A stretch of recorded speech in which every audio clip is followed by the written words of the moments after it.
ਚਾਲ ਜੀ। ਬਹੁਤ ਵਧੀਆ ਜੀ, ਠੀਕ ਠਾਕ। ਤੁਸੀਂ ਸੁਣਾਓ ਜੀ, ਕਿਵੇਂ ਇੰਡੀਆ ਦਾ ਮਾਹੌਲ?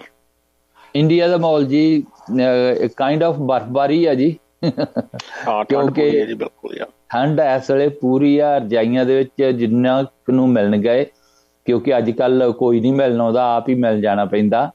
ਔਰ ਰਜਾਈਆਂ ਦੇ ਵਿੱਚ ਬੈਠੇ ਹੁੰਦੇ ਹਨ। ਹਾਂਜੀ। ਤੇ ਮੈਨੂੰ ਇੱਕ ਬੜੀ ਅਚੰਭੇ ਵਾਲੀ ਗੱਲ ਲੱਗੀ। ਬੰਦੇ ਜਿਹੜੇ ਆ ਨਾ ਆਪਣੇ ਕਮਰਿਆਂ ਦੇ ਵਿੱਚ ਰਜਾਈਆਂ 'ਚ ਵੜ ਕੇ ਬੈਠੇ ਹੁੰਦੇ ਆ, ਤੇ ਲੇਡੀਜ਼ ਨੂੰ ਕਿਚਨ ਦੇ ਵਿੱਚ, ਜਿਹੜੀਆਂ ਕਿ ਆਮ ਆਪਾਂ ਛੋਟੇ ਪਿੰਡਾਂ ਦੇ ਵਿੱਚ ਵੇਖਦੇ ਆ ਕਿ ਬਾਹਰ ਹੁੰਦੀਆਂ ਹਨ।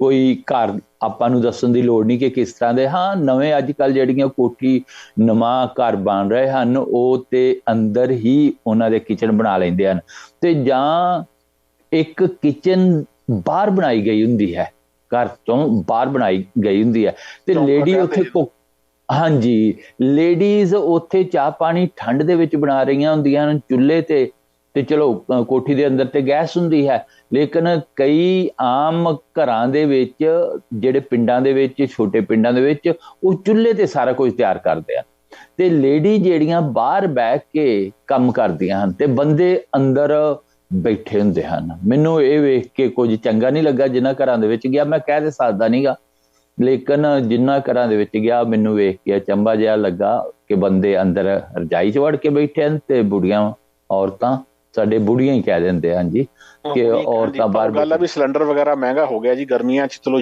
ਔਖਾ ਹੁੰਦਾ ਚੁੱਲ੍ਹੇ ਅੱਗੇ ਬਹਿਣਾ, ਸਰਦੀਆਂ 'ਚ ਨਾਲੇ ਬੰਦਾ ਚੁੱਲ੍ਹੇ ਦੀ ਅੱਗ ਸੇਕ ਲੈਂਦਾ, ਤੇ ਨਾਲੇ ਤੁਹਾਡਾ ਬਾਲਣਾ ਜਿਹੜਾ ਪਾਥੀਆਂ ਵਗੈਰਾ ਜਾਂ ਹੋਰ ਟਾਂਡੇ, ਹਾਂਜੀ, ਤੇ ਇਹ ਵਰਤ ਲਿਆ ਜਾਂਦਾ। ਖੈਰ ਬੰਦਿਆਂ ਨੂੰ ਸਾਡੇ ਟਾਈਮ ਤੇ ਤਾਂ ਅਸੀਂ ਬਾਹਰੇ ਬਹਿੰਦੇ ਹੁੰਦੇ ਸੀ ਜੀ, ਜਾਣੀ ਮੱਕੀ ਦੀ ਰੋਟੀ ਤੇ ਸਾਗ ਧਰਿਆ ਹੋਣਾ, ਸਾਡੀ ਤਾਈ ਹੁੰਦੀ ਸੀ, ਉਹਨੇ ਰੋਟੀ ਲਾਉਣੀ ਤੇ ਅਸੀਂ ਬੈਠ ਕੇ ਨਾਲੇ ਉੱਥੇ ਖਾਣੀ ਜੀ ਆਪਣੇ। ਅੱਛਾ। ਇੱਕ ਹੋਰ ਚੀਜ਼ ਵੇਖੀ, ਇੱਕ ਚੀਜ਼ ਹੋਰ ਵੇਖੀ, ਉਹ ਦੌਰ ਠੀਕ ਸੀਗਾ ਕਿ ਬੰਦੇ ਬਾਹਰ ਬਹਿ ਕੇ ਖਾਂਦੇ। ਹੁਣ ਆਪਣੇ ਕਮਰਿਆਂ ਦੇ ਵਿੱਚ ਹੀ ਬੈਠੇ, ਰਜਾਈ ਦੇ ਉੱਤੇ ਹੀ ਟੀਵੀ ਦੇਖਦੇ ਹੋਣੇ ਨਾਲ। ਹਾਂਜੀ, ਨਹੀਂ ਜੀ, ਟੀਵੀ ਵੀ ਘੱਟ ਆ, ਆਪਣਾ ਫੋਨ ਲਾਗੇ ਹੁੰਦਾ ਹਰ ਕਿਸੇ ਦੇ ਕੋਲ, ਉਹ ਕੁਝ ਨਾ ਕੁਝ ਖਬਰ ਪੜ੍ਹਿਆ ਹੁੰਦਾ, ਜਾਂ ਫਿਰ ਵਿਹਲੇ ਬੈਠੇ ਉਂਗਲਾਂ ਮਾਰੀ ਜਾ ਰਹੇ ਹਨ। ਜਾਣੀ ਬਾਹਰ ਨਹੀਂ ਬਹਿਣਾ ਹੈਗਾ ਮਾਈਆਂ ਦੇ ਨਾਲ, ਵੀ ਅਗਰ ਉਹ ਬੈਠੀਆਂ ਨੇ, ਚਲੋ ਮਰਜ਼ੀ ਜੀ ਉਹਨਾਂ ਦੀ। ਹਾਂਜੀ, ਫ੍ਰੀ ਹੈ ਜੀ, ਕਿਉਂਕਿ ਸਾਰੇ ਲੋਕੀ ਬੈਠੇ ਏਦਾਂ ਆਪਣਾ ਸਮਾਂ ਗੁਜ਼ਾਰ ਰਹੇ ਹੁੰਦੇ ਆ।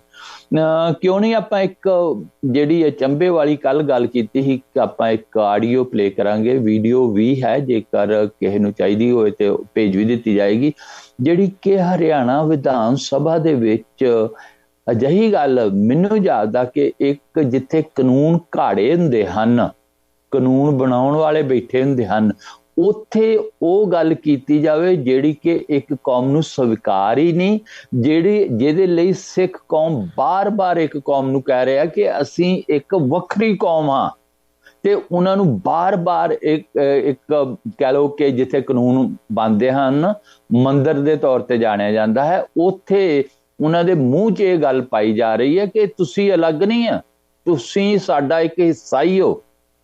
ਤੇ ਲਓ, ਉਹ ਆਪਾਂ ਸੁਣਦੇ ਹਾਂ, ਤੇ ਇਹਦੇ ਤੇ ਗੱਲ ਮੈਂ ਤੁਹਾਡੇ ਕੋਲੋਂ ਪੁੱਛਣੀ ਚਾਹੂੰਗਾ ਕਿ ਕਿੱਥੋਂ ਠੀਕ ਵਾਜਬ ਹੈ। ਜੇਕਰ ਕਿਸੇ ਨੇ ਆਪਣਾ ਵਿਚਾਰ ਵੀ ਦੇਣਾ ਹੋਵੇ ਤੇ ਉਹ ਸਾਨੂੰ ਮੇਰੇ WhatsApp ਤੇ ਟੈਕਸਟ ਕਰ ਸਕਦਾ ਹੈ, ਜਾਂ ਫਿਰ ਪਰਮਜੋਤ ਜੀ ਦੇ ਟੈਕਸਟ ਕਰ ਸਕਦਾ ਹੈ, ਤੇ ਉਹ ਵੀ ਪੜ੍ਹ ਸਕਦੇ ਹਨ। ਪਰਮਜੋਤ ਜੀ, ਆਪਣਾ ਫੋਨ। ਹਾਂਜੀ, ਬੈਕਗਰਾਊਂਡ ਆਪਾਂ ਦੱਸ ਦਈਏ ਵੀ ਇਹ ਹਰਿਆਣੇ ਵਿਧਾਨ ਸਭਾ ਪਿਛਲੇ ਮਹੀਨੇ ਦਸੰਬਰ ਦੀ ਗੱਲ ਹੈ ਜੀ, ਤੇ 2 MLA ਨੇ ਵੱਖ-ਵੱਖ ਪਾਰਟੀਆਂ ਦੇ। ਇੱਕ MLA ਕਾਂਗਰਸ ਦਾ ਆ, ਤੇ ਦੂਸਰਾ ਹੈਗਾ ਆ ਜਿਹੜੀ ਚੁਟਾਲਿਆਂ ਦੇ ਪੋਤੇ ਨੇ ਪਾਰਟੀ ਦੇ, ਮੈਂ ਨਾਮ ਭੁੱਲ ਗਿਆ ਜੀ, ਲੋਕ ਜਨ ਪਾਰਟੀ, ਕਿ JJP ਕੋਈ ਇਹੋ ਜਿਹਾ ਨਾਮ ਆ ਜੀ ਉਹਦਾ ਜੀ, ਤੇ ਉਹ ਦੂਸਰੀ ਪਾਰਟੀ ਦਾ MLA ਆ ਜੀ, ਤੇ ਜਿਹੜਾ ਕਿ BJP ਦੇ ਨਾਲ ਇਸ ਵੇਲੇ ਇਹਨਾਂ ਦੇ ਗੱਠ ਜੋੜ ਹੈ ਜੀ। ਸੋ ਇਹ ਆਪਸ 'ਚ ਤਕਰਾਰ ਹੋ ਰਹੀ ਹੈ ਇਹਨਾਂ ਦੀ ਵਿਧਾਨ ਸਭਾ ਦੇ ਵਿੱਚ, ਤੇ ਕਿਹੜੇ ਵਿਸ਼ੇ ਤੇ ਹੋ ਰਹੀ ਆ ਉਹ ਹੁਣ ਤੁਸੀਂ ਆਪੇ ਸੁਣੇ ਲੈਣਾ ਜੀ ਆਪਣੇ ਸਰੋਤਿਆਂ ਨੇ ਜੀ, ਤੇ ਉਹ ਚਲਾ ਦਿਓ ਤੁਸੀਂ, ਤੇ ਫਿਰ ਆਪਾਂ ਅੱਗੇ ਦੇਖਦੇ ਹਾਂ ਵੀ ਇਹਦੇ ਤੇ ਕੀ ਕਮੈਂਟ ਕੀਤਾ ਜਾਣਾ, ਕਰਦੇ ਜੀ ਆਪਾਂ ਅੱਗੇ। ठीक है जी, सुनते हैं। मैं आपके माध्यम से पूरे सदन को अवगत कराना चाहता हूं कि ये हरियाणा सिख गुरुद्वारा प्रबंधक कमेटी जो है, ये सिख आस्था का भी एक संस्था है, और इसको सिखों के कल्याण के लिए, उनके जो गुरुद्वारे हैं उनके रख रखाव के लिए बनाया गया है। और और इसकी जो प्रेरणा है वो श्रोमणी कमेटी जो है, ऑल इंडिया एक्ट जो है, उसी की मर्यादा के अनुसार होनी चाहिए। क्योंकि शायद बहुत सारे लोगों को पता नहीं है कि ऑल इंडिया गुरुद्वारा एक्ट जो है वो 1925 में बना था। 1920 में इन गुरुद्वारों पे अंग्रेजों ने मंत्र बैठा दिए थे। उनको निकालने के लिए हजारों सिखों ने कुर्बानियां दी, तब जाके 1921 में ये गुरुद्वारे आजाद हुए थे। तब से सिखों को इसका रख रखाव मिला। उसके अंदर एक मर्यादा है। मैं आपके माध्यम से सरकार को चेताना चाहता हूं कि इसका सरप्रस्त गुरु ग्रंथ साहब के अलावा कोई नहीं हो सकता। श्रोमणी गुरुद्वारा प्रबंधक कमेटी जो ऑल इंडिया है, उसका भी सरप्रस्त गुरु ग्रंथ साहब ही है। इसलिए इसके अंदर अमेंडमेंट की जा रही है कि एक चुना हुआ व्यक्ति उसका सरप्रस्त होगा, पैटर्न होगा। मेरा इस पे बिल्कुल विरोध है, ये गलत है।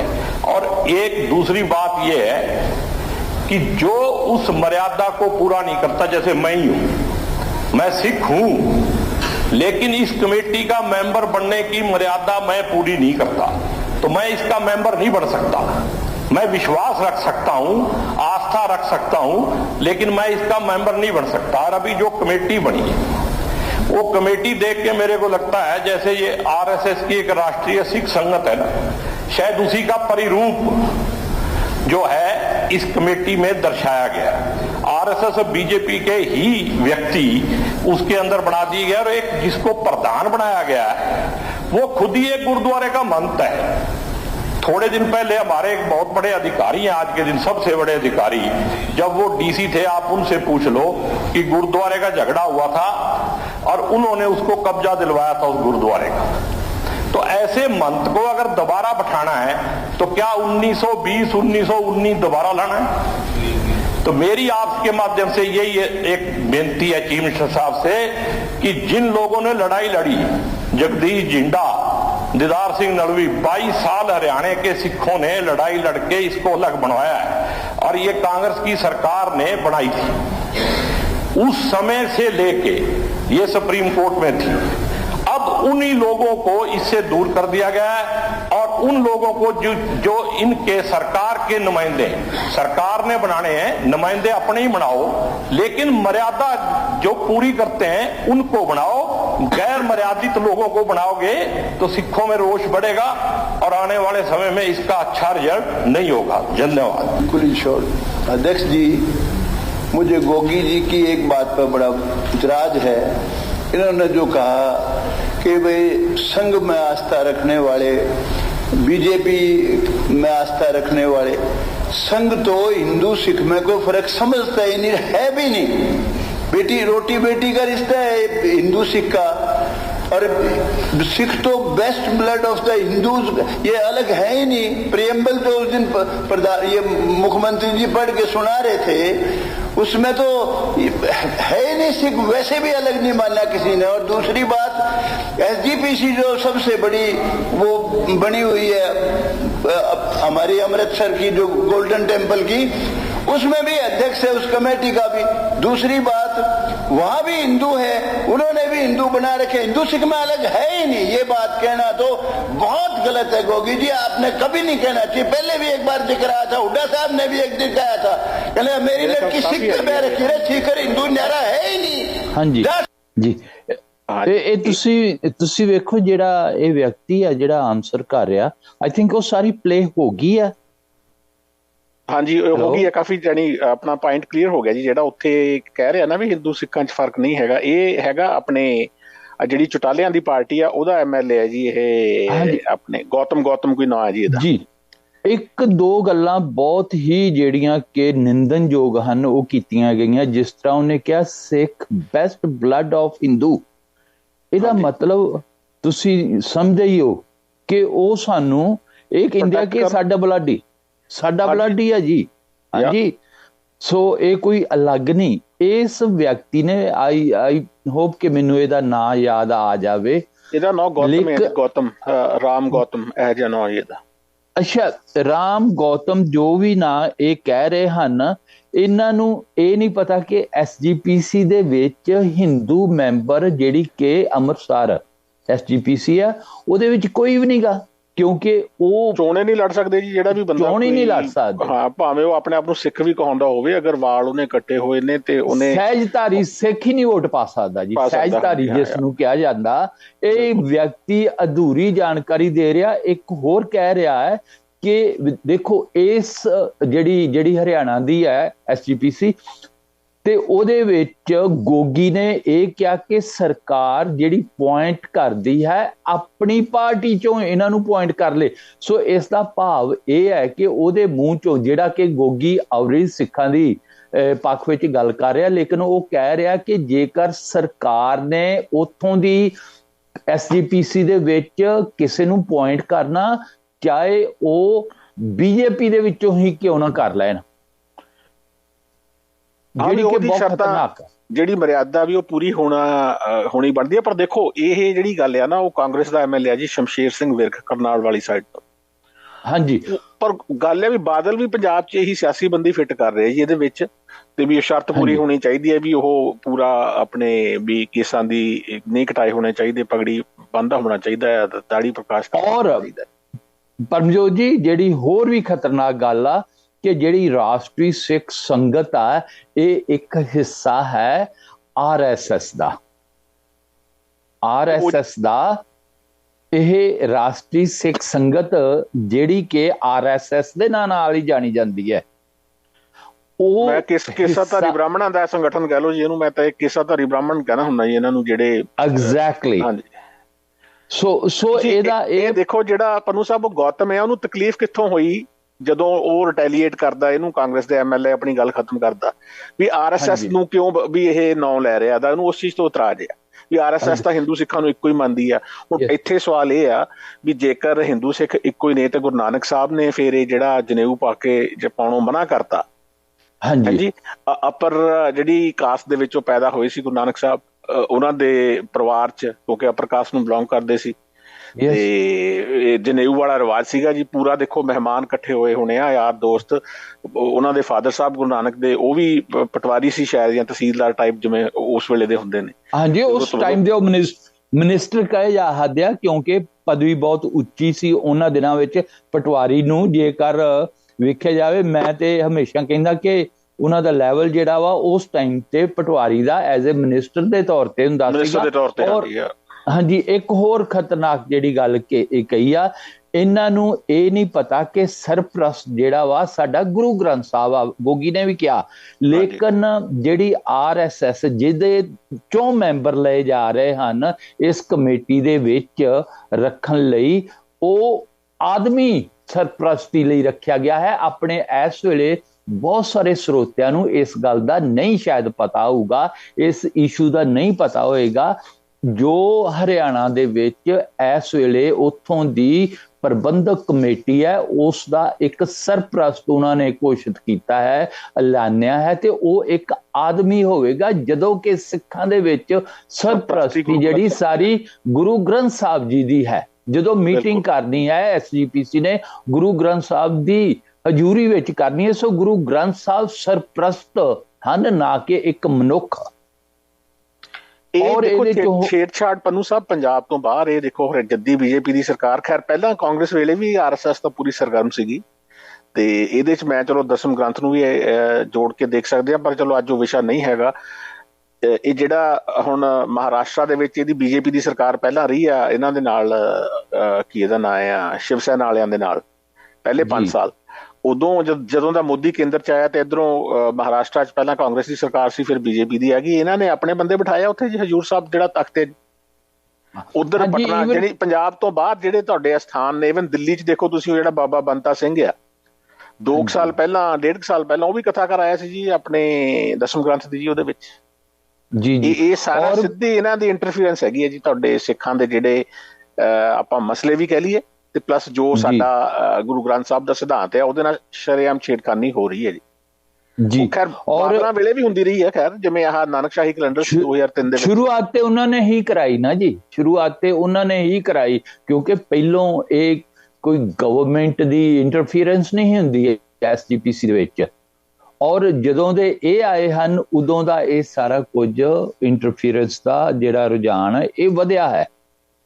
ਔਰ ਪਰਮਜੋਤ ਜੀ, ਮੈਂ ਜਿੰਨੀਆਂ ਇਸ ਵੇਲੇ ਸੰਸਥਾਵਾਂ ਹਨ ਗੁਰਦੁਆਰਿਆਂ ਦੀਆਂ, ਉਹਨਾਂ ਨੂੰ ਰਾਈਟ ਵੇ ਐਕਸ਼ਨ ਲੈਣਾ ਚਾਹੀਦਾ। ਨਹੀਂ ਤੇ ਜਿਸ ਤਰ੍ਹਾਂ ਹਰਿਆਣਾ ਦੇ ਵਿੱਚ ਇਹ ਕਮੇਟੀ ਜਿਹੜੀ ਆ ਆਪਣੇ ਪਾਰਟੀ, ਜਿਸ ਤਰ੍ਹਾਂ ਜਿਹੜੀ ਬੀਜੇਪੀ ਦੇ ਕਾਰਕੁਨ ਹਨ, RSS ਦੇ ਜਿਹੜੇ ਕਾਰਕੁਨ ਹਨ, ਉਹਨਾਂ ਦੀ ਘੁਸਪੈਠ ਹਰਿਆਣਾ ਦੀ ਕਮੇਟੀ ਵਿੱਚ ਕਰ ਚੁੱਕੀ ਹੈ।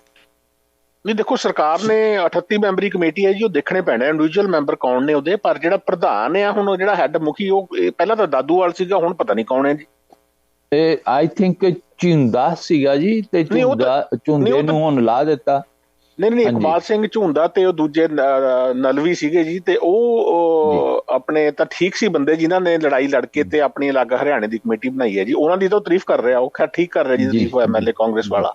ਪਰ ਜਿਹੜਾ ਹੁਣ ਇਹਨਾਂ ਨੇ ਮੁਖੀ ਬਣਾਇਆ, ਮੈਨੂੰ ਉਹ ਖਬਰ ਲੱਭੀ ਨਹੀਂ। 38 ਮੈਂਬਰੀ ਕਮੇਟੀ ਆ, ਤੇ ਪਹਿਲਾਂ ਦਾਦੂਵਾਲ ਸੀਗਾ, ਤੇ ਹੁਣ ਉਹ ਜਿਹੜਾ ਵੀ ਮਹੰਤ ਨੂੰ ਕਹਿ ਰਿਹਾ ਵੀ ਉਹ ਵੀ ਮਹੰਤ ਬਿਠਾਤਾ ਇਹਨਾਂ ਨੇ, ਵੀ ਮਹੰਤਾਂ ਤੋਂ ਛੁਡਵਾਏ ਸੀ ਗੁਰਦੁਆਰੇ 1920 ਤੇ 21 ਦੇ ਵਿੱਚ। ਫਿਰ ਜੇ ਮਹੰਤ ਬਿਠਾਉਣੇ ਨੇ ਤੇ ਫਿਰ ਫਾਇਦਾ ਕੀ ਹੋਇਆ ਜੀ ਛੁਡਵਾਉਣ ਦਾ ਗੁਰਦੁਆਰੇ। ਜਿਹੜਾ ਕਿ ਰਾਸ਼ਟਰੀ ਸਿੱਖ ਸੰਗਤ ਦਾ ਇੱਕ ਮੈਂਬਰ ਹੈ, ਤੇ ਰਾਸ਼ਟਰੀ ਸਿੱਖ ਸੰਗਤ ਜਿਹੜੀ ਇਹ ਬੀਜੇਪੀ ਦਾ ਇੱਕ ਹਿੱਸਾ ਹੈ।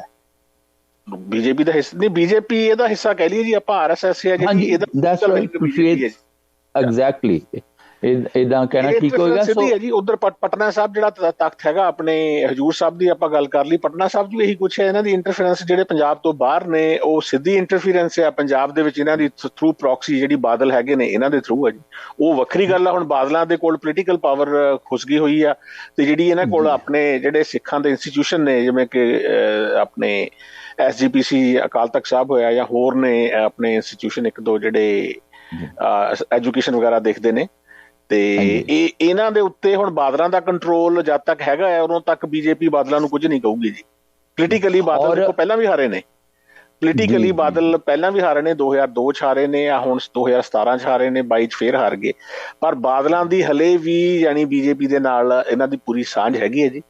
ਉਹ ਕਿਉਂ ਹੈਗੀ ਹੈ ਸਾਂਝ? ਕਿਉਂਕਿ ਬਾਦਲਾਂ ਦਾ ਹਲੇ ਸਿੱਖ ਜਿਹੜੇ ਆਪਣੇ ਰਿਲੀਜੀਅਸ ਇੰਸਟੀਟਿਊਸ਼ਨ ਨੇ, ਉਹਨਾਂ ਦੇ ਉੱਤੇ ਬਾਦਲਾਂ ਦੀ ਪਕੜ ਹੈ ਜੀ। ਜਿਸ ਦਿਨ ਬਾਦਲਾਂ ਦੀ ਪਕੜ ਉਹਦੇ ਤੋਂ ਵੀ ਘਟ ਗਈ, ਜਿਵੇਂ ਪੋਲੀਟੀਕਲ ਪਕੜ ਘਟੀ ਹੈ ਜੀ, ਤੇ ਫਿਰ ਬਾਦਲ ਬਿਲਕੁਲ ਵੀ ਇਹਨਾਂ ਦੇ ਕੰਮ ਦੇ ਨਹੀਂ ਰਹਿਣੇ BJP RSS ਵਾਸਤੇ, ਤੇ ਫਿਰ ਇਹਨਾਂ ਨੂੰ ਉਹ ਇਗਨੋਰ ਕਰਕੇ ਤੇ ਵੇਟ ਕਰਨਗੇ ਵੀ ਕਿਹੜੀ ਧਿਰ ਕਾਬੂ ਹੁੰਦੀ ਹੈ ਜੀ, ਤੇ ਫਿਰ ਉਹਨੂੰ ਕਾਬੂ ਕਰਨਗੇ ਜੀ। ਔਰ ਇਸ ਤੋਂ ਇਲਾਵਾ ਪਰਮਜੋਤ ਜੀ, ਜੋ ਹਜੂਰ ਸਾਹਿਬ ਦਾ ਜਾਂ ਪਟਨਾ ਸਾਹਿਬ ਦਾ ਜੋ ਧਨ ਜੋ ਮੱਥਾ ਟੇਕਿਆ ਜਾਂਦਾ ਹੈ, ਇਹ ਗਵਰਨਮੈਂਟ ਦੇ ਖਜ਼ਾਨੇ 'ਚ ਜਾਂਦਾ, ਫਿਰ ਉੱਥੋਂ ਵਾਪਸ ਉਹ ਡਿਸਾਈਡ ਕਰਦੇ ਹਨ ਕਿ ਕਿੱਥੇ ਕਿੰਨਾ ਲਾਉਣਾ ਹੈ। ਸੋ ਕੱਲਾ ਪੰਜਾਬ ਦੇ ਵਿੱਚ ਹੀ ਸਿੱਧਾ ਜੋ ਚੜਾਵਾ ਹੁੰਦਾ ਹੈ SGPC ਦੇ ਕੰਟਰੋਲ 'ਚ ਜਾਂਦਾ ਹੈ। ਔਰ ਬਹੁਤ ਸਾਰੇ ਮੰਦਰਾਂ ਦਾ ਵੀ ਪੈਸਾ ਜਿਹੜਾ ਕਿ ਸੰਗਤ ਦੇ ਰੂਪ ਵਿੱਚ ਚੜਾਇਆ ਜਾਂਦਾ ਹੈ, ਉੱਥੋਂ ਦੀਆਂ ਸਥਾਨਕ ਗਵਰਨਮੈਂਟਾਂ ਦੇ ਡਿਪਾਰਟਮੈਂਟ ਜਾਂਦਾ, ਫਿਰ ਉਹ ਪੈਸਾ ਦੁਬਾਰਾ ਡਾਇਵਰਟ ਕਰਦੇ। ਕਿੰਨਾ ਕਰਦੇ ਉਹਦਾ ਕੋਈ ਪਤਾ ਨਹੀਂਗਾ, ਪਤਾ ਹੀ ਨਹੀਂ ਕਿੰਨਾ ਚੜਦਾ ਜੀ। ਤੇ ਫਿਰ ਆਪਾਂ ਨੂੰ ਚਲੋ SGPC ਦਾ ਤਾਂ ਆਪਾਂ ਨੂੰ ਪਤਾ ਵੀ 1100-1200 ਕਰੋੜ ਦਾ ਇਹਨਾਂ ਦਾ ਬਜਟ ਹੁੰਦਾ ਜੀ ਸਾਲ ਦਾ। ਤੇ ਬਾਕੀ ਹੁਣ ਹਰਿਆਣੇ 'ਚ ਆਪਾਂ ਨੂੰ ਜ਼ਿਆਦਾ ਇੰਟਰਸਟ ਹੈ ਨਹੀਂ ਹੈ, ਦਿੱਲੀ 'ਚ ਵੀ ਆਪਾਂ ਪੰਜਾਬੀਆਂ ਨੂੰ ਕਹਿ ਲਈਏ ਜੀ। ਨਹੀਂ ਜੀ, ਉਹ ਰੱਖਣਾ ਚਾਹੀਦਾ ਸਿੱਖਾਂ ਦਾ, ਕਿਉਂਕਿ ਸਿੱਖਾਂ ਦੇ ਉਹ ਸਥਾਨ ਹਨ, ਸਿੱਖਾਂ ਦਾ ਪੈਸਾ ਉੱਥੇ। ਤੇ ਇਸ ਵੇਲੇ ਜ਼ਰੂਰਤ ਹੈ ਪੰਜਾਬ ਦੀ ਜਿਹੜੀ SGPC ਹੈ ਉਹ ਆਪਣਾ ਉੱਥੇ ਵੀ ਕੰਟਰੋਲ ਕਰੇ। ਲੇਕਿਨ ਪਹਿਲੋਂ ਤੇ ਇੱਥੇ ਪੰਜਾਬ ਦੇ ਵਿੱਚ ਜਿਹੜੇ SGPC ਦੇ ਪ੍ਰਧਾਨ ਜਾਂ ਫਿਰ ਅਕਾਲ ਤਖਤ, ਉਹ ਪਹਿਲੋਂ ਜਿਹੜੇ ਰਾਜਨੀਤੀ ਦੇ ਵਿੱਚ ਘੁਸਪੈਠ ਕਰ ਚੁੱਕੇ ਹਨ, ਉਹਨਾਂ ਤੋਂ ਛਡਾਉਣ ਦੀ ਜ਼ਰੂਰਤ ਹੈ। ਇੱਕ SGPC ਇੰਡੀਪੈਂਡੈਂਟ ਬਾਡੀ ਹੈ, ਲੇਕਿਨ ਇਸ ਦੇ ਵਿੱਚ ਜਿਹੜੀ ਵਰਤੋਂ ਹੈ, ਜਿਸ ਤਰ੍ਹਾਂ ਬਾਦਲ ਪਰਿਵਾਰ, ਪੋਲੀਟੀਕਲ ਇੰਟਰਫੇਰੈਂਸ ਜ਼ਿਆਦਾ ਹੈ। ਹਾਂਜੀ ਹਾਂ, ਬਿਲਕੁਲ। ਹਾਲਾਂਕਿ ਜਿਵੇਂ ਆਪਾਂ ਅਕਸਰ ਇਹ ਆਪਣੇ ਐਕਸਪ੍ਰੈਸ਼ਨ ਆ ਬਈ ਜਿਹੜਾ ਧਰਮ ਦੇ ਅੰਡਰ ਹੋਣੀ ਚਾਹੀਦੀ ਹੈ ਪੋਲਿਟਿਕਸ, ਅਗਰ ਕਿਉਂਕਿ ਧਰਮ ਤੁਹਾਨੂੰ ਠੀਕ ਗਾਈਡ ਕਰੂਗਾ ਹਮੇਸ਼ਾ ਹੀ, ਤੁਹਾਡੀ ਜਿਹੜੀ ਮੋਰਲ ਵੈਲਿਊਜ਼ ਨੇ, ਨੈਤਿਕ ਕਦਰਾਂ ਕੀਮਤਾਂ ਨੇ, ਉਹਦੇ ਵਾਸਤੇ ਤੁਹਾਨੂੰ ਪ੍ਰੇਰੂਗਾ। ਤੇ ਇਸ ਕਰਕੇ ਵੀ ਧਰਮ ਤੋਂ ਸੇਧ ਲੈ ਕੇ ਤੇ ਪੋਲਿਟਿਕਸ ਚੱਲੇ। ਪਰ ਆਪਣਾ ਬਾਦਲਾਂ ਨੇ ਬਹੁਤ ਮਤਲਬ ਕਿ ਰੱਜ ਕੇ ਨੁਕਸਾਨ ਕੀਤਾ ਜੀ, ਯਾਨੀ ਪੰਜਾਬ ਦਾ ਇਕਨੋਮਿਕਲੀ ਵੀ ਜੀ, ਤੇ ਆਪਣੇ ਜਿਹੜਾ ਸਿੱਖ ਸਿਧਾਂਤ ਦੇ ਵਿੱਚ ਜੋ ਕੁਛ ਅੱਜ ਹਾਲਾਤ ਬਣੇ ਪਏ ਨੇ, ਇਹਨਾਂ ਵਿੱਚ ਬਾਦਲਾਂ ਦਾ ਬਹੁਤ ਵੱਡਾ ਰੋਲ ਹੈ ਜੀ। ਸੋ ਇਸ ਵੇਲੇ ਗੰਭੀਰਤਾ ਦੇ ਨਾਲ ਇਹ ਵਿਚਾਰ ਸਾਡੀਆਂ ਜਿਹੜੀਆਂ ਬਾਹਰਲੀਆਂ ਕਮੇਟੀਆਂ ਹਨ ਉਹਨਾਂ ਨੂੰ ਲਿਖਣ ਦੀ ਜ਼ਰੂਰਤ ਹੈ, ਡਿਸਕਸ ਕਰਨ ਦੀ ਲੋੜ ਹੈ ਇੱਥੋਂ ਦੇ ਅਦਾਰਿਆਂ ਨਾਲ, ਔਰ ਇਸ ਨੂੰ ਠੰਡੇ ਬਸਤੇ ਵਿੱਚ ਨਹੀਂ ਪਿਆ ਰਹਿਣ ਦੇਣਾ ਚਾਹੀਦਾ। ਜੇ ਪੈ ਗਿਆ ਤੇ ਨੈਕਸਟ ਵਾਰ ਜਿਹੜਾ ਹੋਏਗਾ ਉਹ SGP ਤੇ ਸਿੱਧਾ ਹੀ ਹੋਏਗਾ। ਅਦਾਰੇ ਬਣਾਇਆ ਜਾਏਗਾ ਕਿ ਦਿੱਲੀ ਗੁਰਦੁਆਰਾ ਪ੍ਰਬੰਧਕ ਕਮੇਟੀ ਦੇ ਵਿੱਚ ਵੀ ਇਹੋ ਜਿਹੇ ਹੈ ਜਿਹੜੇ ਕਿ BJP ਦੇ ਮੈਂਬਰ ਅਤੇ ਨਾਲ ਦੀ ਨਾਲ ਉੱਥੋਂ ਦੀ ਪ੍ਰਬੰਧਕ ਕਮੇਟੀ ਦੇ ਉਹ ਮੈਂਬਰ ਹਨ। ਇਸੇ ਪ੍ਰਕਾਰ ਹਰਿਆਣਾ ਪ੍ਰਬੰਧਕ ਕਮੇਟੀ ਦੇ ਵਿੱਚ ਜੋ ਕਿ ਦੂਜੀਆਂ ਧਿਰਾਂ ਦੇ ਨਾਲ ਪੂਰਨ ਤੌਰ ਤੇ ਮੋਢੇ ਨਾਲ ਮੋਢਾ ਜੋੜ ਕੇ ਕੰਮ ਕਰ ਰਹੇ ਹਨ। ਤੇ ਪੰਜਾਬ 'ਚ ਕਿਉਂ ਨਹੀਂ ਹੋਣਾ ਚਾਹੀਦਾ ਜੀ? ਇਹ ਆਫੀਸ਼ੀਅਲੀ ਹੌਲੀ ਹੌਲੀ ਹੋ ਜਾਵੇਗਾ ਜੇਕਰ ਇਸ ਵੇਲੇ ਇਹ ਬੀੜਾ ਨਹੀਂ ਗੁਰਦੁਆਰਾ ਕਮੇਟੀਆਂ ਨੇ ਜਾਂ ਫਿਰ ਸਾਡੇ ਵੱਡੇ ਕਾਰਕੁਨਾਂ ਨੇ ਉਠਾਇਆ। It is a serious matter. ਨਹੀਂ, ਪੰਜਾਬ 'ਚ ਇਹਨਾਂ ਨੂੰ ਦਿੱਕਤ ਹੈ ਜਦ ਤੱਕ BJP ਦੀ ਡਾਇਰੈਕਟਲੀ ਸਰਕਾਰ ਨਹੀਂ ਨਾ ਆ ਜਾਂਦੀ ਸੀ, ਜਿਹੜੀ ਕਿ ਆ ਨਹੀਂ ਸਕਦੀ ਇਨ ਨੀਅਰ ਫਿਊਚਰ। ਹੋ ਕੁਛ ਵੀ ਸਕਦਾ ਪਰ ਸੰਭਾਵਨਾ ਬਹੁਤ ਘੱਟ ਹੈ ਜੀ। ਜਦ ਤੱਕ ਉਹ ਸਿੱਧੀ ਨਹੀਂ ਨਾ ਆ ਜਾਂਦੀ ਉਦੋਂ ਤੱਕ, ਜਿਵੇਂ ਹੁਣ ਤੱਕ ਇਹਨਾਂ ਨੇ ਬਾਦਲਾਂ ਦੀ ਬਾਂਹ ਮਰੋੜ ਕੇ ਤੇ ਆਪਣੇ ਕੰਮ ਕਰਵਾਇਆ ਜੀ। ਪਰਮਜੋਤ ਜੀ, ਮੈਂ ਇਹਦਾ ਤੁਹਾਨੂੰ ਸਬੂਤ ਦੇ ਦਿੰਦਾ ਕਿਉਂ ਹੋ ਸਕਦਾ। ਅੱਜ ਮੈਂ ਇੱਕ ਲੋਇਰ ਜਿਹੜੇ ਕਿ ਅਸੀਂ ਇਕੱਠੇ ਪੜ੍ਹੇ ਉਹਦੇ ਨਾਲ ਮੈਨੂੰ ਬੈਠਣ ਦਾ ਮੌਕਾ ਮਿਲਿਆ। ਉਹ ਪਿੰਡ ਆਇਆ ਸੀਗਾ ਔਰ ਉਹ ਇੱਕ ਬਰਾਦਰੀ ਚੋਂ, ਸਾਡੀ ਹਿੰਦੂ ਬਰਾਦਰੀ ਦੇ ਵਿੱਚੋਂ ਹਨ। ਇੱਥੇ ਅਸੀਂ ਇਕੱਠੇ ਪੜ੍ਹੇ, ਲਗਭਗ ਬਚਪਨ ਤੋਂ ਹੀ ਇਕੱਠੇ, BA ਤੱਕ ਇਕੱਠੇ ਪੜ੍ਹੇ। ਮੈਂ ਕੰਪਿਊਟਰ ਸਟੱਡੀ ਕਰਨ ਚਲੇ ਗਿਆ, ਉਹਨੇ ਲਾ ਕਰ ਲਿਆ ਔਰ ਉਹ ਦਿੱਲੀ ਹਾਈ ਕੋਰਟ ਦੇ ਵਿੱਚ ਇਸ ਵੇਲੇ ਪ੍ਰੈਕਟਿਸ ਕਰ ਰਿਹਾ ਹੈ। ਤੇ ਮੈਂ ਉਸਨੂੰ ਕਹਿ ਰਿਹਾ ਸੀਗਾ ਕਿ ਜੇਕਰ ਤੁਹਾਡੇ ਵਰਗੇ ਜਿਹੜੇ ਇੰਟੈਲੈਕਚੁਅਲ ਵਕੀਲ ਹੈ ਉਹਨਾਂ ਨੂੰ ਮਿਸਟਰ ਮੋਦੀ ਕਨਵਿੰਸ ਕਰ ਗਿਆ ਹੈ ਤੇ ਤੁਸੀਂ ਇਸ ਵੇਲੇ ਹਿੰਦੂ ਰਾਸ਼ਟਰ, ਹਿੰਦੂ ਦੀ ਗੱਲ ਕਰ ਰਹੇ ਹੋ, ਤੁਸੀਂ ਬਾਕੀਆਂ ਨੂੰ ਕੁਝ ਵੀ ਨਹੀਂ ਸਮਝ ਰਹੇ, ਤੁਸੀਂ ਸਾਨੂੰ ਵੀ ਇੱਕ ਆਪਣਾ ਹਿੱਸਾ ਸਮਝ ਰਹੇ ਹੋ। ਇਹਦਾ ਮਤਲਬ ਹੈ ਕਿ ਉਹ ਆਪਣੇ ਯੋਜਨਾਬੱਧ ਤਰੀਕੇ ਨਾਲ ਉਹ ਸਫਲ ਹੋ ਰਿਹਾ ਹੈ ਤੇ ਤੁਸੀਂ ਜਿਹੜੇ ਇਸ ਵੇਲੇ ਪੜ੍ਹਿਆ ਲਿਖਿਆ ਵਰਗ ਹੈ ਉਹਦੀ ਚੁੰਗਲ ਦੇ ਵਿੱਚ ਆ ਗਏ ਹੋ। ਲੇਕਿਨ ਉਹ ਮੈਂ ਨਾ ਮਾਨੂੰ ਵਾਲੀ ਗੱਲ ਕਰ ਰਿਹਾ। ਸੋ ਭਾਰਤ ਦੇ ਵਿੱਚ ਐਵਰੇਜ 75% ਜਿਹੜੇ ਸਾਡੇ ਹਿੰਦੂ ਵੀਰ ਹਨ ਭਾਰਤ ਦੇ ਵਿੱਚ, ਉਹ ਆਲਰੇਡੀ ਉਹਦੀ ਗ੍ਰਿਪ 'ਚ ਆ ਚੁੱਕੇ ਹਨ। ਐਵਰੇਜ ਮੈਂ ਕਹੂੰਗਾ ਉਹਦੀ ਗ੍ਰਿਪ 'ਚ ਆ ਚੁੱਕੇ ਹਨ। ਪੰਜਾਬ ਆਪਣੇ ਪੰਨੂ ਸਾਹਿਬ, BJP ਦੀ ਵੋਟ ਨਾ 37-38% ਵੋਟ ਪਈ ਹੈ ਜੀ BJP ਨੂੰ 2019 'ਚ ਜੀ। ਜੇ ਆਪਾਂ ਰਫਲੀ ਲਾ ਲਈਏ ਨਾ ਬਈ, ਜੇ 80% ਕਹਿੰਦੇ ਨੇ ਇਹ ਬਈ ਹਿੰਦੂ ਪਾਪੂਲੇਸ਼ਨ ਹੈ ਇੰਡੀਆ ਦੀ, ਤੇ 80 ਦੇ ਵਿੱਚੋਂ ਜੇ 37% ਵੋਟ ਪੈਂਦੀ ਹੈ ਤਾਂ ਅੱਧ ਨਾਲੋਂ ਵੀ ਘੱਟ ਹਿੰਦੂ ਆ ਜਿਹੜਾ BJP ਨੂੰ ਵੋਟ ਪਾ ਰਿਹਾ ਜੀ। ਨਹੀਂ, ਚਲੋ ਇਹਦੇ ਤੇ ਆਪਾਂ ਕਿਸੇ ਵੇਲੇ ਹੋਰ ਵੀ ਡਾਟਾ ਕਲੈਕਟ ਕਰ ਲਾਂਗੇ। ਤੇ ਜਿਹੜੀ ਵੋਟਿੰਗ ਪੋਲ ਕਿੰਨੀ ਹੁੰਦੀ ਹੈ ਉਹਦੇ ਵਿੱਚੋਂ ਜੇਕਰ 37% ਚਲੇ ਜਾਣੀ ਤੇ ਬਹੁਤ ਅਜੇ ਲੈਸ ਹੈ। ਆਪਾਂ ਐਵਰੇਜ ਸਾਰੇ ਭਾਰਤ ਦੀ ਵੋਟ 70% ਲਾ ਲਈਏ ਕਿ ਹੋਈ ਹੈ। 60% ਵੋਟ ਪੈਂਦੇ ਜੀ ਲੋਕ ਸਭਾ ਚੋਣਾਂ 'ਚ। ਓਕੇ, ਚਲੋ ਠੀਕ ਆ, 60%, ਉਹਦੇ ਚੋਂ 37% ਚਲੇ ਜਾਣੀ ਵੋਟ ਉਹਨਾਂ ਨੂੰ। ਨਹੀਂ, 60 ਚੋਂ 37 ਨਾ ਗਿਣੋ ਜੀ। ਜਿਹੜਾ 60% ਵੋਟ ਪਈ ਨਾ, ਫਰਜ਼ ਕਰੋ 60 ਕਰੋੜ ਵੋਟ ਪੈ ਗਈ ਜੀ ਟੋਟਲ ਜੀ। ਠੀਕ ਹੈ ਜੀ। 1 ਕਰੋੜ 138 ਕਰੋੜ ਦੇ ਨੇੜੇ ਤੇੜੇ ਪਾਪੂਲੇਸ਼ਨ ਆ, 60 ਕਰੋੜ ਵੋਟਾਂ ਪੈ ਗਈਆਂ ਜੀ। 60 ਦੇ 120 ਹੋ ਗਿਆ, 70 ਕਰੋੜ ਲਾ ਲਓ ਜੀ। ਹੁਣ ਜਿਹੜੀ 70 ਕਰੋੜ ਆ ਨਾ ਉਹਨੂੰ ਤਾਂ 100% ਮੰਨਣਾ ਆ। 70 ਕਰੋੜ ਦੇ ਵਿੱਚੋਂ 37% ਲਾਓ ਜੀ, ਕਿੰਨੀ? ਯਾਨੀ ਕਿ ਜਿਹੜਾ ਹਿੰਦੂ ਵੀ ਆ ਨਾ ਅੱਧ ਨਾਲੋਂ ਘੱਟ ਵੋਟ ਪਾ ਰਿਹਾ ਜੀ। ਇਹਨੂੰ ਗੱਲ ਇਹ ਆ ਜਿਹੜੀ ਇਹਦੇ ਖਿਲਾਫ ਵੋਟ ਆ BJP ਦੀ, ਉਹ ਵੰਡੀ ਜਾਂਦੀ ਹੈ ਜੀ। ਮੇਰਾ ਇਹ ਮੰਨਣਾ, ਹਾਂਜੀ ਪਰਮਜੋਤ ਜੀ, ਮੇਰਾ ਇਹ ਮੰਨਣਾ 24 ਦੇ ਵਿੱਚ ਜਦੋਂ ਵੋਟ ਹੋਏਗੀ ਇਹ ਜ਼ਿਆਦਾ ਹੋਏਗੀ, ਕਿਉਂਕਿ ਜਿਹੜਾ ਜਦੋਂ ਇੱਥੇ ਆਪਾਂ ਗਰਾਊਂਡ ਲੈਵਲ ਤੇ ਬੈਠ ਕੇ ਲੋਕਾਂ ਨਾਲ ਵਿਚਰਦੇ ਹਾਂ ਉੱਥੋਂ ਪਤਾ ਲੱਗਦਾ। ਇਸ ਵੇਲੇ ਜਿਹੜਾ ਕੋਈ ਵੀ ਵਿਅਕਤੀ ਜਿਹੜਾ ਆਪ ਦਾ ਸਪੋਰਟਰ ਸੀਗਾ ਉਹ ਪੈਰ ਪਿਛਾਂਹ ਖਿੱਚ ਰਿਹਾ ਹੈ। ਅੱਜ ਮੈਨੂੰ ਇੱਕ ਸਰਪੰਚ ਨੌਜਵਾਨ ਲੜਕੇ ਦੇ ਨਾਲ ਗੱਲ ਕਰਨ ਦਾ ਮੌਕਾ ਮਿਲਿਆ। ਉਸਨੇ ਵੀ ਕਿਹਾ, ਕਹਿੰਦਾ ਜੋ ਅਸੀਂ ਐਕਸਪੈਕਟੇਸ਼ਨ ਲੈ ਕੇ ਇਹਨਾਂ ਨਾਲ ਕੰਮ ਕੀਤਾ ਉਹ ਕੰਮ ਹੀ ਨਹੀਂ ਕਰ ਪਾ ਰਹੇ, ਕਿਉਂਕਿ ਜਿਹੜੀ ਇੱਥੋਂ ਦੀ ਬਿਊਰੋਕ੍ਰੇਸੀ ਆ ਇਹ ਆਪ ਪਾਰਟੀ ਦੀ ਕੋਈ ਵੀ ਗੱਲ ਮੰਨਣ ਨੂੰ ਤਿਆਰ ਨਹੀਂ। ਕੰਮਾਂ ਦੇ ਵਿੱਚ ਬਹੁਤ ਦੇਰੀ ਹੋ ਰਹੀ ਆ। ਨਹੀਂ, ਕੱਲੀ ਬਿਊਰੋਕ੍ਰੇਸੀ ਦਾ ਆਪਾਂ ਨਹੀਂ ਦੋਸ਼ ਦੇ ਸਕਦੇ ਜੀ। ਆਮ ਆਦਮੀ ਪਾਰਟੀ ਦੀ ਜਿਹੜੀ ਆਪਣਾ ਇੰਟੈਂਟ ਆ ਨਾ ਉਹ ਵੀ ਠੀਕ ਨਹੀਂ ਹੈਗਾ ਜੀ। ਕੋਈ ਪਾਲਿਸੀ ਤਾਂ ਬਣਾਓ ਨਾ, ਵੀ ਉਹ ਪਾਲਿਸੀ ਲਾਗੂ ਨਹੀਂ ਹੋ ਰਹੀ ਉਹ ਗੱਲ ਵੱਖਰੀ ਹੈ। ਹੁਣ ਜਿਹੜੀ ਮਾਈਨਿੰਗ ਪਾਲਿਸੀ ਆ ਉਹ ਹਲੇ ਤੱਕ ਬਣੀ ਹੋਈ ਜੀ। ਸ਼ਰਾਬ ਪਾਲਿਸੀ ਉਹੀ ਪੁਰਾਣੀ ਚੱਲੀ ਆ ਰਹੀ ਆ ਅਕਾਲੀਆਂ ਕਾਂਗਰਸੀਆਂ ਵਾਲੀਆਂ। ਹੁਣ ਜੇ ਤਾਂ ਹੋਵੇ ਨਾ ਵੀ ਇਹਨਾਂ ਨੇ ਮਾਈਨਿੰਗ ਪਾਲਿਸੀ ਬਣਾਤੀ ਤੇ ਉਹ ਇੰਪਲੀਮੈਂਟ ਹੋਣ ਦੇ ਵਿੱਚ ਦਿੱਕਤ ਆ ਰਹੀ ਆ, ਉੱਥੇ ਆਪਾਂ ਕਹੀਏ ਵੀ ਜਿਹੜੀ ਬਿਊਰੋਕ੍ਰੇਸੀ ਅਫਸਰਸ਼ਾਹੀ ਆ ਉਹ ਇਹਨਾਂ ਨੂੰ ਕੰਮ ਨਹੀਂ ਕਰਨ ਦੇ ਰਹੀ। ਮੀਡੀਆ ਇਹਨਾਂ ਨੇ ਦੇਖੋ ਸਾਰਾ ਕੰਟਰੋਲ ਕਰਕੇ ਖਰੀਦ ਲਿਆ ਹੋਇਆ ਜੀ, ਤੇ ਕੋਈ ਪਾਲਿਸੀ ਇਹਨਾਂ ਦੀ ਹੈ ਹੀ ਨਹੀਂ ਜੀ। ਔਰ ਮੈਨੂੰ ਇਹ ਲੱਗਦਾ ਵੀ ਜਿਵੇਂ, ਕਿਉਂਕਿ ਜਿਹੜੇ ਮਾਝੇ ਵਾਲੀ ਸਾਈਡ ਹੈ ਨਾ, ਮੈਂ 10 ਸਾਲ ਰਿਹਾ ਜੀ 1993 ਤੋਂ ਲੈ ਕੇ 2003 ਤੱਕ, ਤੇ ਉਹ ਯਾਨੀ ਚੇਂਜ ਵਾਸਤੇ ਬਹੁਤ ਘੱਟ ਤਿਆਰ ਹੁੰਦਾ, ਪੋਲੀਟੀਕਲ ਚੇਂਜ ਵਾਸਤੇ ਜੀ। ਪਰ ਐਤਕੀ ਉਹਨੇ ਖੁੱਲ੍ਹ ਦਿਲੀ ਨਾਲ ਝਾੜੂ ਪਾਰਟੀ ਨੂੰ ਵੋਟਾਂ ਪਈਆਂ ਨੇ। ਔਰ ਜੋ ਇਹਨਾਂ ਦੇ ਲੱਛਣ ਨੇ, ਤੁਸੀਂ ਤਾਂ ਹੁਣ ਚਲੋ ਗਰਾਊਂਡ ਤੇ ਵੀ ਵਿਚਰਨਾ ਆ, ਤੁਸੀਂ ਜਿੰਨੇ ਦਿਨ ਵੀ ਰਹਿਣਾ ਹੈ, ਲੋਕਾਂ ਤੋਂ ਤੁਸੀਂ ਰਾਏ ਲੈਣੀ ਹੈ ਵੀ ਕਿਵੇਂ ਚੱਲ ਰਿਹਾ ਕੰਮ। ਮੈਨੂੰ ਇਹ ਲੱਗਦਾ ਮਾਝੇ ਦੇ ਵਿੱਚੋਂ ਪਾਰਟੀ ਸਾਫ਼ ਹੋਊਗੀ ਜੀ। ਮਾਝੇ ਦੀਆਂ 3 ਲੋਕ ਸਭਾ ਦੀਆਂ ਸੀਟਾਂ ਨੇ, ਗੁਰਦਾਸਪੁਰ, ਅੰਮ੍ਰਿਤਸਰ ਤੇ ਖਡੂਰ ਸਾਹਿਬ ਜੀ। ਇਹ ਸਭ ਤੋਂ ਪਹਿਲਾਂ ਮਾਝੇ ਚੋਂ ਇਹਦਾ ਪਾਰਟੀ ਦਾ ਦਾਣਾ ਪਾਣੀ ਚੁੱਕਿਆ ਜਾਣਾ ਜੀ, ਕਿਉਂਕਿ ਕੰਮ ਨਹੀਂ ਬਿਲਕੁਲ ਕਰ ਰਹੀ। ਹਾਂ, ਥੋੜਾ ਬਹੁਤ ਜਿਹੜਾ ਮਲਵਈ ਨੇ ਥੱਲੇ ਥੋੜੀ ਜਿਹੀ ਸਪੋਰਟ ਇਹਨੂੰ ਕਰਨਗੇ ਜੀ ਕੰਪੈਰੇਟਿਵਲੀ, ਅਗਰ ਆਪਾਂ ਮਾਝਾ ਮਾਲਵਾ ਤੋਂ ਆਪਾਂ ਦੇਖੀਏ ਜੀ। ਜਿਹੜੀ ਤੁਸੀਂ ਵੋਟ ਦੀ ਗੱਲ ਕਰਦੇ ਹੋ ਨਾ, ਹਾਂਜੀ, ਅਗਰ ਝਾੜੂ ਪਾਰਟੀ ਦੀ ਵੋਟ ਘਟਦੀ ਆ, ਇਹਦਾ ਮਤਲਬ ਇਹ ਨਹੀਂ ਹੈ ਵੀ ਉਹ ਬੀਜੇਪੀ ਨੂੰ ਪੈ ਜਾਊਗੀ ਨਾ। 2 ਪਾਰਟੀਆਂ ਹੋਰ ਬੈਠੀਆਂ ਨੇ ਜੀ। ਹਾਂ, ਬੀਜੇਪੀ ਦਾ ਅਲਾਇੰਸ ਅਕਾਲੀਆਂ ਨਾਲ ਹੁੰਦਾ ਕਿ ਨਹੀਂ ਹੁੰਦਾ, ਬਾਦਲਾਂ ਨਾਲ, ਇਹ ਦੇਖਣ ਵਾਲਾ ਪੁਆਇੰਟ ਹੋਊਗਾ ਜੀ। ਅਦਰਵਾਈਜ਼ ਬੀਜੇਪੀ ਨੂੰ ਵੋਟ, ਇਹਨਾਂ ਦੀ ਵੋਟ ਘਟੂਗੀ ਤਾਂ ਕਾਂਗਰਸ ਦੀ ਵੋਟ ਵਧੂਗੀ ਤੇ ਅਕਾਲੀਆਂ ਦੀ ਵੋਟ ਵਧੂਗੀ ਜੀ। ਬਿਲਕੁਲ। ਔਰ ਜਿਸ ਤਰ੍ਹਾਂ ਜਿੱਦਾਂ ਤੁਸੀਂ ਕਿਹਾ, ਬੀਜੇਪੀ ਨੂੰ ਫਾਇਦਾ ਨਹੀਂ ਹੋਏਗਾ, ਅਕਾਲੀਆਂ ਦੇ ਵਿੱਚ ਵੋਟ ਵੰਡੀ ਜਾਏਗੀ ਤੇ ਕਾਂਗਰਸ ਦੇ। ਲੇਕਿਨ ਲੋਕਾਂ ਦਾ ਹੁਣੇ ਹੀ ਮੰਨਣਾ ਸ਼ੁਰੂ ਹੋ ਗਿਆ, ਚਾਹੇ 1 ਸਾਲ ਵੀ ਨਹੀਂ ਹੋਇਆ, ਕਿ ਅਗਲੀ ਵਾਰ ਇਹ ਨਹੀਂ ਆਉਣਗੇ, ਕਾਂਗਰਸ ਆਏਗੀ। ਸੋ ਆਪਾਂ ਇਸ ਤੋਂ ਅੱਗੇ ਚੱਲਦੇ ਹਾਂ। ਜਿਹੜੀ ਘਰੇਲੂ ਪ੍ਰਵਾਸੀ ਵੋਟਰਾਂ ਲਈ ਰਿਮੋਟ ਵੋਟਿੰਗ ਮਸ਼ੀਨ ਵਿਕਸਿਤ ਕੀਤੀ ਗਈ ਹੈ, ਜੋ ਚੋਣ ਕਮਿਸ਼ਨ ਨੇ ਮਸ਼ੀਨਾਂ ਦੀ ਕਾਰਜਕਾਰੀ ਵਾਸਤੇ ਲੋਕਾਂ ਨੂੰ ਸੱਦਾ ਦਿੱਤਾ ਸੀ, ਉਹਦੇ ਪੱਖੀ ਤੁਹਾਡਾ ਕੀ ਵਿਚਾਰ ਹੈ? ਕੀ ਇਸ ਦੇ ਨਾਲ ਵੋਟ ਪਰਸੈਂਟੇਜ ਵਧੇਗੀ?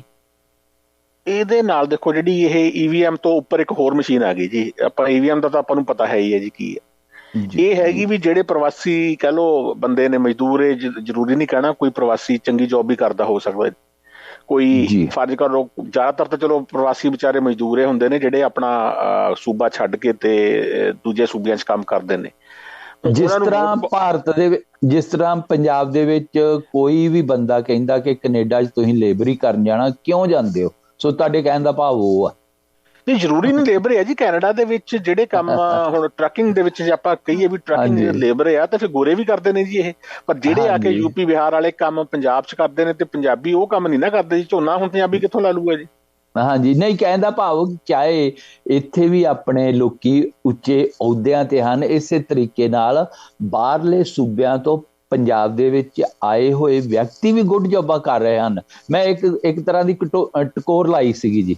ਹਾਂਜੀ, ਮੈਂ ਸਮਝ ਗਿਆ ਗੱਲ ਤੁਹਾਡੀ। ਨਹੀਂ, ਚਲੋ ਜਿਹੜੇ IAS ਵਗੈਰਾ ਨੇ ਉਹ ਤਾਂ ਆਉਂਦੇ ਹੀ ਉਧਰੋਂ ਜ਼ਿਆਦਾਤਰ ਨੇ, ਆਪਣੇ ਬਿਹਾਰ ਕੈਡਰ ਤੋਂ ਜੀ। ਹਾਂਜੀ, ਹਾਂ। ਤੇ ਪੁਲਿਸ ਆਫੀਸਰ ਤੁਹਾਨੂੰ ਪੰਜਾਬ ਦੇ ਵਿੱਚ ਤਾਂ ਸੁੱਖ ਨਾਲ ਅਕਾਲੀ, ਕਾਂਗਰਸੀ ਤੇ ਹੁਣ ਭਗਵੰਤ ਮਾਨ ਨੇ ਵੀ ਜਿੰਨੀ ਅਫਸਰਸ਼ਾਹੀ ਹੈ ਸਾਰੀ ਉਹ ਗੈਰ ਪੰਜਾਬੀ ਰੱਖੀ ਹੋਈ ਹੈ ਜੀ। ਐਗਜ਼ੈਕਟਲੀ। ਇਹਨਾਂ ਨੂੰ ਕੋਈ ਪਗੜੀ ਧਾਰੀ ਬੰਦਾ ਹੀ ਨਹੀਂ ਲੱਭਦਾ। ਕੋਈ ਜਿਵੇਂ ਹਰਪ੍ਰੀਤ ਸਿੰਘ ਸਿੱਧੂ ਸੀਗਾ ਆਪਣੇ, ਇਹਦਾ ਕੀ ਉਹਦਾ ਨਾਂ ਆ, ਜਿਹੜਾ DGP ਪੰਜਾਬ ਦਾ ਬਣਾਉਣ ਵਾਸਤੇ ਬਹੁਤ ਕਾਬਲ ਅਫਸਰ ਹੈ ਜੀ ਉਹ, ਹਰਪ੍ਰੀਤ ਸਿੰਘ ਸਿੱਧੂ। ਸੋ ਤੁਹਾਡੇ ਅਨੁਸਾਰ ਇਹ ਜਿਹੜੀ ਪ੍ਰਵਾਸੀ ਵੋਟਰਾਂ ਦੀ ਜਿਹੜੀ ਆ ਰਿਮੋਟ ਵੋਟਿੰਗ ਮਸ਼ੀਨ ਆ, ਇਹ ਬੀਜੇਪੀ ਨੂੰ ਫਾਇਦਾ ਦੇਏਗੀ? ਇਹ ਬੀਜੇਪੀ ਦੀ ਮੈਨੂੰ ਇਲਤ ਲੱਗਦੀ ਹੈਗੀ ਹੈ ਜੀ ਵੋਟ ਪਰਸੈਂਟੇਜ ਵਧਾਉਣ ਵਾਸਤੇ। ਹੁਣ ਦੇਖੋ, ਇਹ ਮਸ਼ੀਨਾਂ ਪਈਆਂ ਨੇ, ਫਰਜ਼ ਕਰੋ ਪੰਜਾਬ 'ਚ ਮਸ਼ੀਨ ਪਈ ਹੈ ਤੇ ਵੋਟ ਟਰਾਂਸਫਰ ਹੋਣੀ ਆ ਬਿਹਾਰ ਦੇ ਵਿੱਚ ਜਾਂ UP 'ਚ ਜਾਂ ਅਸਾਮ 'ਚ। ਹੁਣ ਉਹਨੂੰ ਤਾਂ ਤੁਸੀਂ ਕਿਸੇ ਇੰਟਰਨੈਟ ਵਾਲੇ ਸਿਸਟਮ ਨਾਲ ਜੋੜੋਗੇ ਹੀ ਨਾ।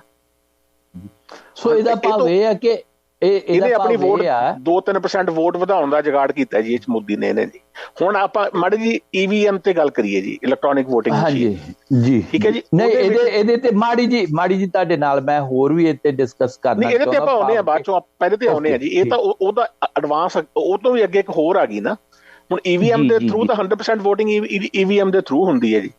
ਹੁਣ EVM 'ਚ ਗੜਬੜ ਹੁੰਦੀ ਆ ਕਿ ਨਹੀਂ ਹੁੰਦੀ, ਇਹ ਯਾਨੀ ਖਦਸ਼ਾ ਪਾਰਟੀਆਂ ਨੂੰ ਵੀ ਹੈਗਾ ਆ, ਖਾਸ ਕਰਕੇ ਜਦੋਂ ਦਾ ਮੋਦੀ ਆਇਆ। ਹਾਲਾਂਕਿ EVM ਨੂੰ ਕਾਂਗਰਸ ਲੈ ਕੇ ਆਈ ਸੀ ਜੀ, ਪਰ ਜੇ ਕਾਂਗਰਸ ਨੇ ਇਹਦੇ 'ਚ ਗੜਬੜ ਕਿਸੇ ਵੀ ਕਿਸਮ ਦੀ ਕਰਨੀ ਹੁੰਦੀ ਨਾ, ਤਾਂ ਫਿਰ ਕਾਂਗਰਸ 2014 ਦੀਆਂ ਚੋਣਾਂ ਤੋਂ ਪਹਿਲਾਂ ਤਾਂ ਕਾਂਗਰਸ 10 ਸਾਲ ਸੱਤਾਧਾਰੀ ਧਿਰ ਸੀ ਜੀ।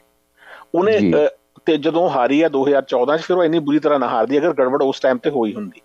ਹੋ ਸਕਦੀ ਹੈ ਗੜਬੜ ਮੋਦੀ ਵੀ ਨਾ ਕਰਦਾ ਹੋਵੇ, ਕਿਉਂਕਿ ਮੋਦੀ ਵੀ ਬਹੁਤ ਸਾਰੇ ਸਾਮ ਦਾਮ ਦੰਡ ਭੇਦ ਵਾਲੇ ਮੈਥਡ ਲਾ ਕੇ ਤੇ ਚੋਣਾਂ ਜਿੱਤਦਾ ਆ, ਤੇ ਹੋ ਸਕਦਾ ਗੜਬੜੀ ਨਾ ਹੁੰਦੀ ਹੋਵੇ। ਪਰ ਡਾਊਟ ਆ ਜਿਹੜਾ ਨਾ, ਡਾਊਟ ਪਹਿਲਾਂ ਨਾਲੋਂ ਜ਼ਿਆਦਾ ਵੱਧ ਗਿਆ ਹੋਇਆ ਵੀ ਇਹ 'ਚ ਗੜਬੜ ਹੁੰਦੀ ਆ। ਕਿਸ ਤਰ੍ਹਾਂ ਉਹਦਾ ਮੈਂ ਤੁਹਾਨੂੰ ਕਾਰਨ ਦੱਸਦਾ। ਹੁਣ ਵੋਟ ਪੈਣੀ ਹੈ EVM ਦੇ ਉੱਤੇ ਜੀ, ਠੀਕ ਹੈ ਜੀ। ਈਵੀਐਮ ਤੇ ਬਟਨ ਦੱਬਿਆ, ਅੰਦਰ ਤੁਹਾਡੇ ਕੈਲਕੂਲੇਟਰ ਲੱਗਿਆ ਹੋਇਆ, ਕੈਲਕੂਲੇਟ ਕਰਕੇ ਉਹ ਦੱਸੀ ਜਾਂਦਾ, ਛੋਟੇ ਮੋਟਾ ਕੋਈ ਚਿਪ ਸੌਫਟਵੇਅਰ ਹੋਣਾ ਵੀ ਹਾਂ ਜੇ 15-20 ਨਿਸ਼ਾਨ ਹੈਗੇ ਨੇ, ਮੇਰੇ ਖਿਆਲ 16 ਨਿਸ਼ਾਨ ਹੁੰਦੇ ਆ ਇੱਕ ਈਵੀਐਮ ਦੇ ਉੱਤੇ ਜੀ। ਜੇ 16 ਤੋਂ ਵੱਧ ਨੇ ਤਾਂ ਫਿਰ ਤੁਹਾਨੂੰ ਈਵੀਐਮ ਦੂਜੀ ਲਿਆ ਕੇ ਲਾਉਣੀ ਪੈਂਦੀ ਹੈ ਜੀ। ਤੇ ਇਹ ਜਿਹੜੀ ਦੇਖੋ ਬਟਨ ਦੱਬਣਾ ਆ, ਅੰਦਰ ਕਾਊਂਟ ਹੋਈ ਜਾਣਾ ਜੀ। ਹੁਣ ਜਦੋਂ ਰੌਲਾ ਪਿਆ ਵੀ ਬਟਨ ਦੱਬਦੇ ਆ ਤੇ ਹੋ ਸਕਦਾ ਹਰੇਕ ਤੀਸਰਾ ਬਟਨ ਇੱਕ ਪਾਰਟੀ ਨੂੰ ਪਈ ਜਾਵੇ, ਭਾਵੇਂ ਜਿਹਨੂੰ ਮਰਜ਼ੀ ਵੋਟ ਦੱਬੋ ਤੁਸੀਂ, ਹਰੇਕ ਤੀਸਰਾ ਬਟਨ ਇਹ ਆ ਵੀ ਤੁਸੀਂ ਇਸ ਤਰੀਕੇ ਨਾਲ ਉਹਨੂੰ ਪ੍ਰੋਗਰਾਮ ਕਰ ਲਿਓ ਮਸ਼ੀਨ ਨੂੰ ਵੀ ਉਹ ਭਾਵੇਂ ਜਿਹਨੂੰ ਮਰਜ਼ੀ ਦੱਬਿਆ ਹੋਵੇ, ਵੋਟ ਪਾਈ ਹੋਵੇ ਤੁਸੀਂ ਝਾੜੂ ਨੂੰ, ਪਰ ਉਹ ਜਾਣੀ ਆ 3 ਨੰਬਰ ਵਾਲੇ ਚੋਣ ਨਿਸ਼ਾਨ ਨੂੰ। ਉਹ ਆਪਾਂ ਫਾਰ ਐਗਜ਼ਾਮਪਲ ਆਪਾਂ ਬੀਜੇਪੀ ਕਹਿ ਦਈਏ ਜੀ, ਤੇ ਬੀਜੇਪੀ ਨੂੰ 1/3 ਵੋਟ ਤਾਂ ਵੈਸੇ ਹੀ ਪੈ ਜਾਂਦੀ ਹੈ, ਜਿਹੜੀ ਸਿੱਧੀ ਪੈਂਦੀ ਆ ਉਹ ਪੈਂਦੀ ਹੈ। ਹੁਣ ਇਹਦਾ ਜਿਹੜਾ ਸ਼ੰਕਾ ਸੀ ਨਾ, ਨਹੀਂ ਇੱਕ ਮਿੰਟ ਇਹਦੇ ਨਾਲ ਐਡ ਕਰਨ, ਇਹ ਜਦੋਂ ਸ਼ੰਕਾ ਯਾਨੀ ਕਿ ਲੋਕਾਂ ਦੇ ਵਿੱਚ ਆਇਆ, ਪਾਰਟੀਆਂ 'ਚ ਵੀ ਆਇਆ, ਤਾਂ ਵੀਵੀਪੈਟ ਸਿਸਟਮ ਨਾਲ ਜੋੜਤਾ ਜੀ ਉਹਨਾਂ ਨੇ।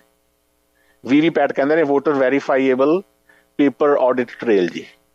ਉਹ ਕੀ ਹੁੰਦੀ ਆ, ਮੀਨਸ ਜਦੋਂ ਤੁਸੀਂ ਈਵੀਐਮ ਤੇ ਬਟਨ ਦੱਬਿਆ ਨਾਲ ਉਹ ਇਹ ਪ੍ਰਿੰਟਰ ਨਾਲ ਲਾਤਾ ਜੀ ਉਹਨਾਂ ਨੇ, ਪ੍ਰਿੰਟਰ ਹੈ ਕਿਸਮ ਦਾ ਜੀ। ਉਹਦੇ 'ਚ ਜਿਹੜੀ ਵੀ ਪਾਰਟੀ ਦੇ ਤੁਸੀਂ ਵੋਟ ਪਾਈ ਉਹਦਾ ਚੋਣ ਨਿਸ਼ਾਨ ਡਿਸਪਲੇ ਹੋਣਾ, ਜਿਵੇਂ ਆਪਣਾ ਹੁੰਦਾ ਨਾ ਰੋਲਰ, ਇੱਥੇ ਕੈਸ਼ੀਅਰ ਤੇ ਆਪਾਂ ਦੇਖਦੇ ਹਾਂ, ਆਪਾਂ ਨੂੰ ਸਲਿੱਪ ਜੀ ਉਹ ਦਿੰਦੇ ਨੇ ਗਰੋਸਰੀ ਕਰਨ ਤੋਂ ਬਾਅਦ ਜਾਂ ਕੋਈ ਵੀ ਚੀਜ਼ ਲੈਂਦੇ ਆ, ਉਹ ਤੁਹਾਨੂੰ ਮਿਲਦੀ ਨਹੀਂ ਗੀ, ਉਹ ਡਿਸਪਲੇ ਹੁੰਦੀ ਹੈ ਵੀ ਤੂੰ ਜਿਹੜੀ ਵੋਟ ਪਾਈ ਆ ਫਲਾਣਾ ਚੋਣ ਨਿਸ਼ਾਨ ਉਹਦੇ 'ਚ ਰਜਿਸਟਰ ਹੋ ਗਿਆ ਜੀ, ਤੇ ਉਹ ਵਿੱਚੇ ਰੋਲ ਹੋ ਜਾਂਦੀ ਹੈ ਜੀ। ਹੁਣ ਠੀਕ ਹੈ, ਉਹ ਵੀਵੀਪੈਟ ਤੁਸੀਂ ਅਲੱਗ ਸਾਂਭ ਲਏ, ਈਵੀਐਮ ਅਲੱਗ ਸਾਂਭ ਲਈ ਕਿਸੇ ਵੀ ਬੂਥ ਦੇ ਉੱਤੇ ਜੀ, ਠੀਕ ਹੈ ਜੀ। ਉਹ ਹੁਣ ਜਦੋਂ ਕਾਊਂਟਿੰਗ ਹੋਣੀ ਆ, ਜਿਹੜੀ ਵੀਵੀਪੈਟ ਤੋਂ ਥੋੜ੍ਹਾ ਕਾਊਂਟ ਹੋਣੀ ਹੈ ਜੀ, ਜਿਹੜੀਆਂ ਪਰਚੀਆਂ ਨੇ, ਫਿਜ਼ੀਕਲ ਪਰਚੀ ਜਿਹੜੀ ਦੇਖੀ ਹੈ ਵੋਟਰ ਨੇ, ਹਾਂ ਵੀ ਮੇਰੀ ਇਸੇ ਆਦਮੀ ਨੂੰ, ਮੈਂ ਇਸੇ ਪਾਰਟੀ ਨੂੰ ਵੋਟ ਪਈ ਆ, ਕਾਊਂਟ ਤਾਂ ਤੁਸੀਂ ਕਰਦੇ ਹੋ ਉਹਨੂੰ ਈਵੀਐਮ ਤੋਂ ਜੀ। ਅੱਛਾ, ਫਿਰ ਉਹਨੂੰ ਸੁਧਾਰਨ ਵਾਸਤੇ ਸੁਪਰੀਮ ਕੋਰਟ ਨੇ ਰੂਲ ਬਣਾਤਾ ਵੀ ਹਰੇਕ ਹਲਕੇ ਦੇ ਵਿੱਚ ਜਿਹੜੀਆਂ 5 ਈਵੀਐਮ ਮਸ਼ੀਨਾਂ ਨੇ ਤੇ ਨਾਲ ਵੀਵੀਪੈਟ ਸਿਸਟਮ ਲੱਗਿਆ ਪਰਚੀਆਂ ਵਾਲਾ, 5 ਨੂੰ ਟੈਲੀ ਕਰਨਾ ਜੀ ਆਡਿਟ ਜੀ, ਠੀਕ ਹੈ ਜੀ। ਉਹ 5 ਰੈਂਡਮਲੀ ਸਿਲੈਕਟ ਕਰ ਲਓ। ਹੁਣ 100 ਜੇ 200 ਬੂਥ ਹੈਗਾ ਆ ਇੱਕ ਉਹਦੇ 'ਚ ਕੌਂਸਟੀਚੁਐਂਸੀ, ਤੇ ਉਹਦੇ ਵਿੱਚੋਂ ਤੁਸੀਂ ਲਾ ਲਓ ਵੀ 5 ਤੁਸੀਂ ਚੂਜ਼ ਕਰਨੇ ਨੇ ਜੀ। ਉਹ 5 ਦਾ ਵੀ ਕਿਸੇ ਪਾਸੇ ਕੋਈ ਖਬਰ ਨਹੀਂ ਆ ਰਹੀ ਵੀ ਕਾਊਂਟ ਉਹ ਬਰਾਬਰ ਹੋਇਆ, ਯਾਨੀ ਆਡਿਟ ਜਿਹੜੀ ਕੀਤੀ ਤੁਸੀਂ ਉਹਦੀ ਟੈਲੀ ਕੀਤੀ ਬਰਾਬਰ ਆਈ ਕਿ ਨਹੀਂ ਆਈ ਜੀ। ਹੁਣ ਮੇਰਾ ਪੁਆਇੰਟ ਹੈ ਪੰਜੋ ਜੀ, ਮੈਂ ਤੁਹਾਡੀ ਗੱਲ ਸਮਝ ਗਿਆ, ਮੈਂ ਇਸ ਨੂੰ ਸ਼ਾਰਟਕਟ ਕਰਾਂ। ਫਿਰ ਉਹ ਦੂਜੇ ਲੋਕ ਕਹਿਣਗੇ ਕਿ ਪੰਜਾਬ 'ਚ ਜਾਂ ਫਿਰ ਵੈਸਟ ਬਿਹਾਰ ਦੇ ਵਿੱਚ ਦੂਜੀ ਧਿਰ ਕਿੱਦਾਂ ਆ ਗਈ, ਜਦੋਂ ਕਿ ਵੈਸਟ ਬਿਹਾਰ ਦੇ ਵਿੱਚ ਬਹੁਤ ਬੀਜੇਪੀ ਨੇ ਕੋਸ਼ਿਸ਼ ਕੀਤੀ ਸੀ ਕਿ ਇਹਦੇ ਤੇ ਅਸੀਂ ਜਿੱਤ ਪ੍ਰਾਪਤ ਕਰਨੀ ਆ, ਲੇਕਿਨ ਫਿਰ ਮਮਤਾ ਜੀ ਉੱਥੇ ਉਹ ਜਿੱਤ ਪ੍ਰਾਪਤ ਕਰ ਗਏ ਤੇ ਪੰਜਾਬ ਦੇ ਵਿੱਚ ਆਪ ਪਾਰਟੀ ਆ ਗਈ। ਸੋ ਇਹ ਦੂਸਰੀ ਧਿਰ ਦਾ ਇਹ ਕਹਿਣਾ ਹੋਏਗਾ, ਜੇਕਰ ਇਹ ਵੋਟਿੰਗ ਜਿਹੜੀ ਮਸ਼ੀਨ ਆ ਇਹ ਇਸ ਤਰ੍ਹਾਂ ਪ੍ਰੋਗਰਾਮ ਕੀਤੀ ਜਾ ਸਕਦੀ ਹੈ ਤੇ ਇਹਨਾਂ ਸਟੇਟਸ ਦੇ ਵਿੱਚ ਵੀ ਕੀਤੀ ਜਾ ਸਕਦੀ, ਉਹ ਕਿਉਂ ਨਹੀਂ ਹੋਈ? ਨਹੀਂ, ਮੈਂ ਤੁਹਾਡੇ ਨਾਲ ਸਹਿਮਤ ਹਾਂ। ਇਹ ਸਵਾਲ ਆ ਜਾਂਦਾ ਆ ਵੀ ਵੈਸਟ ਬੰਗਾਲ, ਤੁਸੀਂ ਬਿਹਾਰ ਕਹਤਾ, ਵੈਸਟ ਬੰਗਾਲ ਹੋਇਆ ਤੁਹਾਡਾ, ਸਾਊਥ ਵਾਲਾ ਇੱਕ ਸੂਬਾ ਛੱਡ ਦਿਓ, ਕਰਨਾਟਕ ਤੇ, ਅਦਰਵਾਈਜ਼ ਬੀਜੇਪੀ ਸਾਊਥ ਨਹੀਂ ਜਿੱਤੀ ਕਦੇ ਵੀ ਜੀ। ਰਾਜਸਥਾਨ ਲੈ ਲਓ, ਦਿੱਲੀ ਦੇ ਵਿੱਚ, ਹਾਂਜੀ ਹਾਂ। ਪਰ ਗੱਲ ਹੈ ਪੰਨੂ ਸਾਹਿਬ, ਜਿਹੜਾ ਈਵੀਐਮ ਵਾਲਾ ਸਿਸਟਮ ਹੈ ਉਹਦਾ ਫਾਇਦਾ ਕੀ ਹੈ? ਹੁਣ ਪੰਜਾਬ ਦੀ ਆਪਾਂ ਐਗਜ਼ਾਮਪਲ ਲਾ ਲਈਏ ਜੀ, ਐਸੇ ਸਾਲ ਚੋਣਾਂ ਹੋਈਆਂ ਨੇ ਪੰਜਾਬ ਦੇ ਵਿੱਚ 4 ਫਰਵਰੀ ਨੂੰ ਵੋਟਾਂ ਪਈਆਂ ਸੀ ਜੀ, ਠੀਕ ਹੈ ਜੀ। ਤੇ ਜਿਹੜਾ ਕਾਊਂਟ ਹੁੰਦਾ ਆ, ਰਿਜ਼ਲਟ ਆਉਂਦੇ ਆ 8 ਮਾਰਚ ਨੂੰ, 11 ਮਾਰਚ ਨੂੰ, 10 ਮਾਰਚ ਨੂੰ ਜੀ, ਸੌਰੀ 10 ਮਾਰਚ ਨੂੰ ਵੋਟਾਂ ਕਾਊਂਟ ਹੁੰਦੀਆਂ ਨੇ ਈਵੀਐਮ ਦੇ ਵਿੱਚ। ਤੁਸੀਂ ਜਾਣੀ ਪੰਜਾਬ 'ਚ ਇੱਕੋ ਦਿਨ ਵੋਟ ਪੈ ਗਈ ਸੀ ਜੀ, ਸਾਰੇ ਪੰਜਾਬ ਦੇ ਵਿੱਚ, ਜਾਣੀ ਨਾਲ ਯੂਪੀ ਹੋਣ ਕਰਕੇ ਯੂਪੀ 'ਚ 7 ਹਿੱਸਿਆਂ ਦੇ ਵਿੱਚ ਵੋਟ ਪਈ ਹੈ ਜੀ। ਹੁਣ ਪੰਜਾਬ ਦੀ ਵੋਟਿੰਗ 4 ਤਰੀਕ ਨੂੰ ਕਰਾ ਕੇ ਤੁਸੀਂ ਈਵੀਐਮ ਬੰਦ ਕਰਕੇ ਰੱਖਤੀਆਂ ਤੇ ਵੀਵੀਪੈਟ ਜਿਹੜੇ ਸਿਸਟਮ ਸੀ ਉਹ ਵੀ ਤੁਸੀਂ ਸੀਲ ਕਰਕੇ ਰੱਖਤੇ ਜੀ, ਤੇ ਤੁਸੀਂ ਉਹਨਾਂ ਨੂੰ ਕਾਊਂਟ ਕੀਤਾ 5 ਹਫ਼ਤਿਆਂ ਬਾਅਦ 10 ਮਾਰਚ ਨੂੰ। 10 ਮਾਰਚ ਨੂੰ ਸਵੇਰੇ ਤੁਸੀਂ 8 ਵਜੇ ਉਹ ਡੱਬੇ ਖੋਲਦੇ ਹੋ, ਬਟਨ ਦੱਬੀ ਜਾਂਦੇ ਹੋ, ਕਾਊਂਟ ਆਈ ਜਾਂਦਾ, ਉਹਨੂੰ ਜੋੜ ਕੇ ਤੁਸੀਂ ਦੱਸੀ ਜਾਂਦੇ ਹੋ ਵੀ ਫਲਾਣਾ ਐਮਐਲਏ ਜਿੱਤ ਗਿਆ, ਫਲਾਣਾ ਕੈਂਡੀਡੇਟ ਜਿੱਤ ਗਿਆ ਤੇ ਫਲਾਣਾ ਹਾਰ ਗਿਆ ਜੀ। ਹੁਣ ਮੇਰਾ ਸਵਾਲ ਇੱਥੇ ਇਹ ਆ, ਤੇ ਫਾਇਦਾ ਕੀ ਜੀ ਈਵੀਐਮ ਦਾ? ਇਹੀ ਵੀ ਤੁਹਾਡਾ ਇੱਕੋ ਦਿਨ 'ਚ ਰਿਜ਼ਲਟ ਕਾਊਂਟ ਹੋ ਜਾਣਾ ਹੈ। ਜੇ ਤੁਸੀਂ 5 ਹਫ਼ਤੇ ਵੇਟ ਕਰ ਸਕਦੇ ਹੋ ਤਾਂ 1 ਦਿਨ ਹੋਰ ਲੱਗ ਜਾਊਗਾ ਜੀ। ਜੇ ਤੁਸੀਂ 5 ਹਫ਼ਤੇ ਵੇਟ ਕਰ ਸਕਦੇ ਹੋ, 10 ਨੂੰ ਸਵੇਰੇ ਕਾਊਂਟ ਕਰਨਾ ਸ਼ੁਰੂ ਕੀਤਾ, 11 ਦੀ ਸਵੇਰ ਤੱਕ ਜਾਂ 11 ਦੀ ਸ਼ਾਮ ਤੱਕ 7-8 ਘੰਟਿਆਂ ਦੀ ਬਜਾਏ 24 ਘੰਟਿਆਂ 'ਚ 48 ਘੰਟੇ 'ਚ ਰਿਜ਼ਲਟ ਆ ਜਾਊਗਾ ਜੀ। ਇਹਦੇ 'ਚ ਤਸੱਲੀ ਤਾਂ ਹੋਊਗੀ ਨਾ, ਯਾਨੀ ਈਵੀਐਮ ਦਾ ਫਾਇਦਾ ਤਾਂ ਪਤਾ ਲੱਗੇ ਨਾ ਕੀ ਹੈ ਜੀ। ਜਾਂ ਤਾਂ ਇਹ ਹੋਵੇ ਵੀ ਅੱਜ ਸਵੇਰੇ ਵੋਟਾਂ ਪਈਆਂ ਨੇ ਤੇ ਸ਼ਾਮ ਨੂੰ ਤੁਸੀਂ ਨਾਲੇ ਕਾਊਂਟਿੰਗ ਸ਼ੁਰੂ ਕਰਕੇ ਤੇ ਦੂਏ ਦਿਨ ਮੁੱਖ ਮੰਤਰੀ ਨੇ ਸਹੁੰ ਚੁੱਕ ਲੈਣੀ ਹੈ 30 ਦਿਨ, ਫਿਰ ਤਾਂ ਆਪਾਂ ਮੰਨ ਲਈ ਵੀ ਈਵੀਐਮ ਦਾ ਫਾਇਦਾ ਜੀ ਕੋਈ, ਇਹਦਾ ਫਾਇਦਾ। ਲੇਕਿਨ ਕਿਉਂਕਿ ਉਹਦੇ ਕਈ ਕਾਰਨ ਆਪਾਂ ਕਹਿ ਸਕਦੇ ਹਾਂ ਕਿ ਪੇਪਰ ਵਰਕ ਜਿਹੜਾ ਵਾ ਉਹ ਬਹੁਤ ਟਾਈਮ ਲੈਂਦਾ ਹੈ। ਈਵਨ ਆਪਾਂ ਕੈਨੇਡਾ ਦੇ ਵਿੱਚ ਵੀ ਵੇਖਦੇ ਆ, ਦੋਵੇਂ ਤਰ੍ਹਾਂ ਵੋਟ ਪਾਈ ਜਾਂਦੀ ਹੈ। ਆਪਾਂ ਟਿਕ ਮਾਰਕ ਕਰਕੇ ਤੇ ਸਕੈਨ ਕਰ ਲੈਂਦੇ ਆ ਜੀ, ਕਾਗਜ਼ ਦੇ ਦਿੰਦੇ, ਸਕੈਨ ਕਰ ਲੈਂਦੇ, ਉਹ ਪੇਪਰ ਰੱਖੇ ਜਾਂਦੇ ਹਨ ਤੇ ਜਿਹੜੀ ਸਕੈਨ ਕੀਤੀ ਗਈ ਹੁੰਦੀ ਆ ਉਹਦਾ ਰਿਜ਼ਲਟ ਦੇ ਦਿੰਦੇ ਹਨ। ਜੇ ਕਿਤੇ ਆਬਜੈਕਸ਼ਨ ਹੋਵੇ ਤੇ ਪੇਪਰ ਵਾਲੀ ਵੋਟਿੰਗ ਜਿਹੜੀ ਆ ਉਹ ਕਾਊਂਟ ਕੀਤੀ ਜਾਂਦੀ ਹੈ, ਰਾਈਟ। ਲੇਕਿਨ ਮੈਂ ਸਮਝਦਾ ਕਿ ਇੰਡੀਆ ਦੇ ਵਿੱਚ ਇੰਨਾ ਵੱਡਾ ਦਾਰੋਮਦਾਰ ਹੈ ਤੇ ਉਹ ਕਰਨਾ, ਉਹਦੇ ਵਿੱਚ ਹੇਰਾ ਫੇਰੀ ਉੱਥੇ ਜ਼ਿਆਦਾ ਹੋ ਸਕਦਾ ਹੈ। ਲੇਕਿਨ ਮੈਂ ਤੁਹਾਡੇ ਇਹਦੇ ਇੱਕ ਐਡ ਹੋਰ ਕਰਨਾ ਚਾਹੁੰਦਾ ਹਾਂ। ਬੀਇੰਗ ਏ ਕੰਪਿਊਟਰ ਨੌਲੇਜ ਬੈਕਗਰਾਊਂਡ ਰੱਖਦਾ ਹੋਇਆ, ਇਹ ਕਿਸ ਤਰ੍ਹਾਂ ਕੰਮ ਕਰ ਰਿਹਾ ਹੋਵੇਗਾ, ਜੋ ਮੈਂ ਸੋਚਦਾ ਹੋਵੇਗਾ, ਜ਼ਰੂਰੀ ਨਹੀਂ ਗਾ ਕਿ ਇਸ ਤਰ੍ਹਾਂ ਹੋ ਰਿਹਾ ਹੈ। ਫਾਰ ਐਗਜ਼ਾਮਪਲ, ਪੰਜਾਬ ਦੇ ਵਿੱਚ ਵੇਵ ਚੱਲ ਰਹੀ ਸੀਗੀ ਆਮ ਆਦਮੀ ਪਾਰਟੀ ਦੀ। ਜੇਕਰ ਬੀਜੇਪੀ ਇੱਥੋਂ ਜਿੱਤਦੀ ਹੈ, ਕੋਈ ਨਹੀਂ ਉਹ ਜਿੱਤ ਸਕੇ ਨਾ ਜੀ, ਬਹੁਤ ਲਿਮਟਿਡ ਅਕਾਲੀਆਂ, ਹਾਂਜੀ ਲਿਮਟਿਡ ਅਕਾਲੀਆਂ ਦੇ, ਬੀਜੇਪੀ ਦੇ ਤੇ ਕਾਂਗਰਸ ਦੇ ਜਿੱਤੇ। ਉਹਨਾਂ ਕੰਸਟੀਚੁਐਂਸੀ ਤੇ ਬੰਦਾ ਬੀਜੇਪੀ ਦਾ ਨਹੀਂ ਜਿਤਾਉਣਾ ਜਿੱਥੇ ਕਿ ਉਹਨਾਂ ਕੋਲ ਪਹਿਲੋਂ ਸਰਵੇ ਕੀਤਾ ਹੋਇਆ ਦੱਸ ਰਿਹਾ ਕਿ ਇੱਥੇ ਬੀਜੇਪੀ ਹਾਰ ਰਹੀ ਹੈ। ਥੋੜੇ ਜਿਹੇ ਫਰਕ ਦੇ ਨਾਲ ਜੇਕਰ ਉੱਥੇ ਉਹ ਹਾਰ ਰਹੀ ਹੈ ਤੇ ਹਾਂ, ਉਹਨੂੰ ਜਿਤਾਉਣ ਦੇ ਵਿੱਚ EVM ਮਸ਼ੀਨ ਦੀ ਵਰਤੋਂ ਕਰ ਸਕਦੇ ਹਨ। ਉਹ ਕਿਸ ਤਰ੍ਹਾਂ? ਜਿਸ ਤਰ੍ਹਾਂ ਕਿ ਪਹਿਲੋਂ ਵੋਟਾਂ ਪੈ ਜਾਂਦੀਆਂ ਹਨ, ਉਹਨਾਂ ਨੂੰ 8, 10, 20 ਦਿਨ ਰੱਖਿਆ ਜਾਂਦਾ ਹੈ ਤੇ ਇੱਕ ਨਿੱਕਾ ਜਿਹਾ ਪ੍ਰੋਗਰਾਮ ਉਹਦੇ ਵਿੱਚ ਟ੍ਰਿਗਰ ਕਰਨ ਦੀ ਜ਼ਰੂਰਤ ਹੈ। ਉਹ ਕੀ?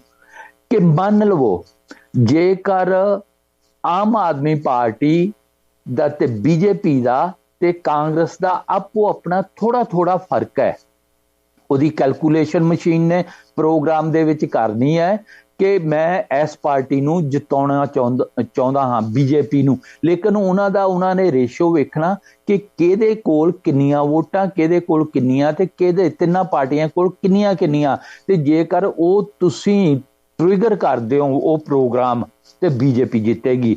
ਜਿੰਨਾ ਹਲਕਿਆਂ ਦੇ ਵਿੱਚ ਕਾਂਗਰਸ ਦਾ ਦਬਾਅ ਹੋਏਗਾ ਉੱਥੇ ਕਾਂਗਰਸ ਜਿੱਤੇਗੀ, ਜਿੱਥੇ ਦਬਾਅ ਅਕਾਲੀਆਂ ਦਾ ਉੱਥੇ ਅਕਾਲੀ ਜਿੱਤਣਗੇ। ਲੇਕਿਨ ਜਿੱਥੇ ਬਹੁਤ ਜ਼ਿਆਦਾ ਕੰਪੀਟੀਸ਼ਨ ਹੋਵੇਗਾ ਉੱਥੇ ਮਸ਼ੀਨ ਟ੍ਰਿਗਰ ਕਰ ਦੇਗੀ ਕਿ ਇੱਥੇ ਉਹ ਪਾਰਟੀ ਜਿੱਤੇਗੀ ਜਿਹੜੀ ਕਿ ਸਰਕਾਰ ਸੈਂਟਰ ਵਾਲੀ ਚਾਹੁੰਦੀ ਹੈ। ਇਹ ਪ੍ਰੋਗਰਾਮ ਨਿੱਕਾ ਜਿਹਾ ਜਿੱਥੇ ਕਲੋਜ਼ ਕੰਟੈਸਟ ਹੈਗਾ ਆ ਉੱਥੇ ਆਪਣੇ ਆਪ ਨੂੰ ਜਿਤਾ ਲੈਂਦੇ ਨੇ ਕਲੋਜ਼ ਕੰਟੈਸਟ। ਹਾਂਜੀ, ਔਰ 10 ਦਿਨ 20 ਦਿਨ ਮਸ਼ੀਨਾਂ ਪਈਆਂ ਰਹਿੰਦੀਆਂ, ਉਹਨਾਂ ਨੂੰ ਬੰਦ ਕਰ ਦਿੱਤਾ ਜਾਂਦਾ। ਜਦੋਂ ਉਸ ਨੂੰ ਔਨ ਕੀਤਾ ਜਾਊਗਾ ਮਸ਼ੀਨ ਨੂੰ, ਉਸੇ ਵੇਲੇ ਜਿਹੜਾ ਨਵਾਂ ਲਿਖਿਆ ਹੋਇਆ 10 ਲਾਈਨਾਂ ਦਾ ਪ੍ਰੋਗਰਾਮ ਹੋਏਗਾ ਕੰਪਿਊਟਰ ਰਾਹੀਂ ਕੰਪਾਈਲ ਕੀਤਾ, ਉਹ ਟ੍ਰਿਗਰ ਹੋ ਜਾਏਗਾ। ਵਿਦਨ ਫਿਊ ਸੈਕਿੰਡ ਜਿਹੜਾ ਵਾ ਉਹ ਕੰਪਾਈਲ ਹੋ ਕੇ ਉਹਦੇ ਵਿੱਚ ਇੰਜੈਕਟ ਹੋ ਜਾਊਗਾ ਤੇ ਬਾਅਦ ਦੇ ਵਿੱਚ ਉਹ ਡਿਲੀਟ ਹੋ ਜਾਊਗਾ। ਉਹਦਾ ਕੋਈ ਉੱਥੇ ਰੈਕੋਰਡ ਨਹੀਂ ਰਹੂਗਾ। ਕਨੈਕਟੀਵਿਟੀ ਹੈ ਹੀ ਨਹੀਂ ਜੀ ਉਹਦੀ, ਤੁਹਾਨੂੰ ਸਾਹਿਬ ਜਿਹੜੀ ਨਾ ਕੋਈ ਉਹਦੇ ਚ ਇੰਟਰਨੈਟ ਦਾ ਕੋਈ ਸਿਸਟਮ ਹੈਗਾ EVM ਚ। ਨਹੀਂ ਜੀ, ਹਾਂ ਇਹਦਾ ਮੈਂ ਤੁਹਾਨੂੰ ਸਮਝਾ ਦਿੰਦਾ। ਜਦੋਂ ਉਹ ਮਸ਼ੀਨ ਰੱਖਣੀ ਹੈ ਉਹਨੂੰ ਹਾਈਡ ਕਰ ਦੇਣਾ ਹੈ ਪ੍ਰੋਗਰਾਮ ਨੂੰ, ਲੇਕਿਨ ਉਹਦੇ ਵਿੱਚ ਉਹ ਲੋਡ ਕਰ ਦੇਣਾ ਹੈ। ਤੇ ਜਦੋਂ ਤੁਸੀਂ ਉਹਨੂੰ ਬੰਦ ਕਰ ਦੇਣਾ ਵਾ, ਵੋਟਾਂ ਪੈ ਗਈਆਂ, ਉਹ ਬੰਦ ਹੋ ਗਿਆ, ਉਹਦੇ 'ਚ ਪ੍ਰੋਗਰਾਮ ਇਸ ਤਰੀਕੇ ਨਾਲ ਲਿਖਿਆ ਜਾਣਾ ਕਿ ਜਿਸ ਦਿਨ ਇਹਨੂੰ ਦੁਬਾਰਾ ਰੀਸਟਾਰਟ ਕਰਦੇ ਹੋ ਉਸੇ ਵੇਲੇ ਉਹਨੇ ਕੈਲਕੂਲੇਸ਼ਨ ਕਰਨੀ ਆ। ਉਹ ਕਰਕੇ ਉਹਨੇ ਰਿਜ਼ਲਟ ਜਿਸ ਪਾਰਟੀ ਨੂੰ ਜਿਤਾਉਣਾ ਵਾ ਉਹਨੂੰ ਜਿਤਾ ਕੇ ਤੇ ਉਹ ਪ੍ਰੋਗਰਾਮ ਵਿੱਚੋਂ ਡਿਲੀਟ ਹੋ ਜਾਊਗਾ ਤਾਂ ਕਿ ਉਹ ਰੈਕਡ ਨਾ ਰਹਿ ਸਕੇ। ਨਹੀਂ, ਰੈਕਡ ਤਾਂ ਹੈਗਾ ਜੀ, VVPAT ਵਾਲਾ ਤਾਂ ਰੈਕਡ ਹੈਗਾ ਜੀ। ਜਿਹੜੀ ਗੱਲ ਹੈ ਨਾ, ਕਿਉਂਕਿ ਮੇਰੀ ਤੁਸੀਂ ਗੱਲ ਨਹੀਂ ਸਮਝਣ ਦੀ ਕੋਸ਼ਿਸ਼ ਕਰ ਰਹੇ ਕਿ ਉਹ ਟੈਂਪਰੇਰੀ ਪ੍ਰੋਗਰਾਮ ਲਿਖਿਆ ਗਿਆ ਵਾ ਤੇ ਉਹ ਮਸ਼ੀਨ ਦੇ ਵਿੱਚ ਪਹਿਲੋਂ ਫੀਡ ਕਰ ਦਿੱਤਾ ਨਾ ਤੇ ਉਹਦੇ ਵਿੱਚ ਕੋਈ ਕੰਪਿਊਟਰ ਨੇ। ਜੇ ਤਾਂ ਪੰਨੂ ਸਾਹਿਬ ਉਹ ਮਸ਼ੀਨ EVM ਇੰਡੀਪੈਂਡੈਂਟ ਹੋਵੇ, ਉਹਦੇ ਨਾਲ ਹੋਰ ਕੁਝ ਨਹੀਂ ਲੱਗਿਆ, ਫਿਰ ਤਾਂ ਮੈਂ ਤੁਹਾਡੇ ਨਾਲ ਸਹਿਮਤ ਹਾਂ ਜੀ, ਕਿਉਂਕਿ ਉਹ ਟ੍ਰੇਸੇਬਲ ਹੈ। EVM ਟ੍ਰੇਸੇਬਲ ਹੈ ਹੀ ਨਹੀਂ ਗੀ, ਉਹਦੀ ਕੋਈ ਵੈਰੀਫਿਕੇਸ਼ਨ ਨਹੀਂ ਵੋਟ ਦੀ। ਹਾਂ ਵੀ ਇੱਕ ਵਾਰੀ ਵੋਟ ਪੈ ਗਈ ਅੰਦਰ ਕਿਹਨੂੰ ਗਈ ਨੋਬਡੀ ਨੋਜ਼। ਪਰ ਉਹ ਜਿਹੜਾ VVPAT ਸਿਸਟਮ ਹੈ ਪੰਨੂ ਸਾਹਿਬ, ਉਹ ਸਾਰੀਆਂ ਮਸ਼ੀਨਾਂ ਦੇ ਨਾਲ ਲੱਗਿਆ ਹੋਇਆ ਜੀ। ਨਹੀਂ, ਅੰਡਰਸਟੂਡ ਮੈਂ ਤੁਹਾਡੀ ਗੱਲ, ਲੇਕਿਨ ਉਹਦੀ VVPAT ਜਿਹੜਾ ਵਾ ਉਹਦੀ ਤੇ ਕਾਊਂਟਿੰਗ ਹੁੰਦੀ ਨਹੀਂ, ਤੁਸੀਂ ਹੁਣੇ ਦੱਸਿਆ। ਹਾਂ, ਉਹਦੀ ਕਾਊਂਟਿੰਗ EVM ਰਾਹੀਂ ਹੋਣੀ ਆ ਨਾ ਜੀ। ਇਹ ਪੰਜਾਂ ਦੀ ਹੁੰਦੀ ਹੈ ਜੀ ਪੰਨੂ ਸਾਹਿਬ, ਇਹ ਨਹੀਂ ਗੱਲ ਹੈਗੀ। ਜੇ ਕਿਸੇ ਵੀ ਬੂਥ, ਜਿਵੇਂ ਆਪਣੇ ਪੰਜਾਬ ਦੇ ਵਿੱਚ 117 ਸੀਟਾਂ ਨੇ, ਇੱਕ ਸੀਟ ਦੇ ਉੱਤੇ ਵਿਧਾਨ ਸਭਾ ਦੀ ਇੱਕ ਸੀਟ ਦੇ ਉੱਤੇ 5 VVPAT ਨੇ ਜਿਹੜੇ ਲੱਗੇ ਹੋਏ। ਹਰੇਕ ਵਿਧਾਨ ਸਭਾ ਹਲਕੇ ਦੇ ਜਿਹੜੇ 5 VVPAT ਨੇ ਉਹਨਾਂ ਦੀ ਗਿਣਤੀ ਹੁੰਦੀ ਹੈ। ਮੀਨਸ 117 ਗੁਣਾ 5 585 585 ਜਿਹੜੀਆਂ EVM ਦੇ ਨਾਲ VVPAT ਸੀਗੇ ਉਹ ਟੈਲੀ ਹੋਏ ਨੇ। ਸਭ ਤੋਂ ਪਹਿਲਾਂ ਅਗਰ ਤੁਸੀਂ EVM 'ਚ ਗੜਬੜ ਲੱਭਣੀ ਹੈ ਨਾ, ਸਾਬਤ ਕਰਨੀ ਹੈ, ਤਾਂ ਪਹਿਲਾਂ ਇਹ ਜਿਹੜੇ 5 ਨੇ ਇਹਨਾਂ ਦੇ ਵਿੱਚੋਂ ਗੜਬੜ ਆਉਣੀ ਚਾਹੀਦੀ ਹੈ। ਮੈਨੂੰ ਅੱਜ ਤੱਕ ਕਿਸੇ ਪਾਸੇ ਵੀ ਇਹ ਖਬਰ ਨਹੀਂ ਮਿਲੀ ਵੀ VVPAT ਨਾਲ ਜਿਹੜੀਆਂ 5 ਮਸ਼ੀਨਾਂ ਹਰੇਕ ਵਿਧਾਨ ਸਭਾ ਹਲਕੇ ਦੇ ਵਿੱਚ ਟੈਲੀ ਕੀਤੀਆਂ ਨੇ ਉਹਦੇ 'ਚ ਕੋਈ ਗੜਬੜ ਆ। ਚਲੋ ਐਨੀਵੇ, ਪਰ ਬੀਇੰਗ ਏ ਕੰਪਿਊਟਰ ਪ੍ਰੋਗਰਾਮਰ ਮੈਂ ਉਸ ਐਂਗਲ ਤੋਂ ਸੋਚ ਰਿਹਾ, ਤੁਸੀਂ ਡਿਫਰੈਂਟ ਐਂਗਲ ਤੋਂ ਸੋਚ ਰਹੇ। ਪਰ ਵੈਰੀਫਿਕੇਸ਼ਨ ਵਾਲਾ ਤਾਂ ਇਹਨਾਂ ਨੇ VVPAT ਲਾਤਾ ਜੀ, ਯਾਨੀ ਮੀਨਸ ਤੁਸੀਂ you can go back and check ਜਿਹੜੇ ਤੁਹਾਡੇ ਰੋਲਸ ਨੇ ਉਹ ਜਿਹੜਾ ਜੋ ਮਰਜ਼ੀ ਹੋਵੇ, ਪਰ ਇਟ ਇਜ਼ ਪੋਸੀਬਲ। ਮੈਂ ਇਹ ਸਮਝਦਾ ਕਿ ਜਿਸ ਤਰ੍ਹਾਂ ਅੱਜ ਕੱਲ ਆਰਟੀਫਿਸ਼ੀਅਲ ਇੰਟੈਲੀਜੈਂਸੀ ਇੰਨੀ ਕੁ ਤਰੱਕੀ ਕਰ ਗਈ ਹੈ ਕਿ ਤੁਸੀਂ ਜੋ ਮਰਜ਼ੀ ਉਹਦੇ ਕੋਲ ਕਰਾ ਲਓ। ਕੋਈ ਮੈਂ ਤੁਹਾਡੇ ਨਾਲ ਬਿਲਕੁਲ ਸਹਿਮਤ ਹਾਂ। ਜਿਹੜਾ ਮੈਂ ਵੀ ਕਹਿੰਦਾ ਵੀ ਜਿਹੜਾ ਮੈਂ ਜ਼ਿਆਦਾਤਰ ਮਾਡਲ ਸੁਣਦਾ ਆ ਠੱਗੀ ਵਾਲਾ, ਉਹਦੇ 'ਚ ਇਹ ਆ ਵੀ ਜਿਵੇਂ 16 ਬਟਨ ਲੱਗੇ ਨੇ, ਲਾਸਟ ਬਟਨ ਨੋਟਾ ਦਾ ਆ, ਠੀਕ ਹੈ ਜੀ। ਤੁਸੀਂ ਮਸ਼ੀਨ ਨੂੰ ਇਸ ਤਰ੍ਹਾਂ ਟ੍ਰਿਗਰ ਕਰਨਾ ਆ ਜਿਵੇਂ BJP ਆ, BJP ਨੇ ਜਿਹੜੀਆਂ ਤਾਂ ਆਪਣੀਆਂ ਵੋਟਾਂ ਪੈਣੀਆਂ ਨੇ ਜੀ, ਠੀਕ ਹੈ। ਅਦਰਵਾਈਜ਼ ਉਹਨੇ ਮਸ਼ੀਨ ਨੂੰ ਤੁਸੀਂ ਐਂ ਵੀ ਪ੍ਰੋਗਰਾਮ ਕਰ ਸਕਦੇ ਹੋ ਵੀ ਹਰੇਕ ਚੌਥੀ ਵੋਟ ਆ ਜਿਹੜੀ ਉਹ ਡਜ਼ਨ ਮੈਟਰ ਕਿਹੜਾ ਬਟਨ ਦੱਬਿਆ ਆ ਤੇ ਇੱਕ ਖਾਸ ਚੋਣ ਨਿਸ਼ਾਨ ਨੂੰ ਉਹ ਟ੍ਰਾਂਸਫਰ ਹੋਊਗੀ। ਹਾਂਜੀ, ਪਰ ਉਹ ਮੈਂ ਆਪ ਜੀ ਨੂੰ ਬੇਨਤੀ ਕਰਦਾ, ਬੀਇੰਗ ਏ ਕੰਪਿਊਟਰ ਬੈਕਗਰਾਉਂਡ, ਠੱਗੀ ਲਾਉਣ ਦੇ ਤਰੀਕੇ ਬਹੁਤ ਨੇ।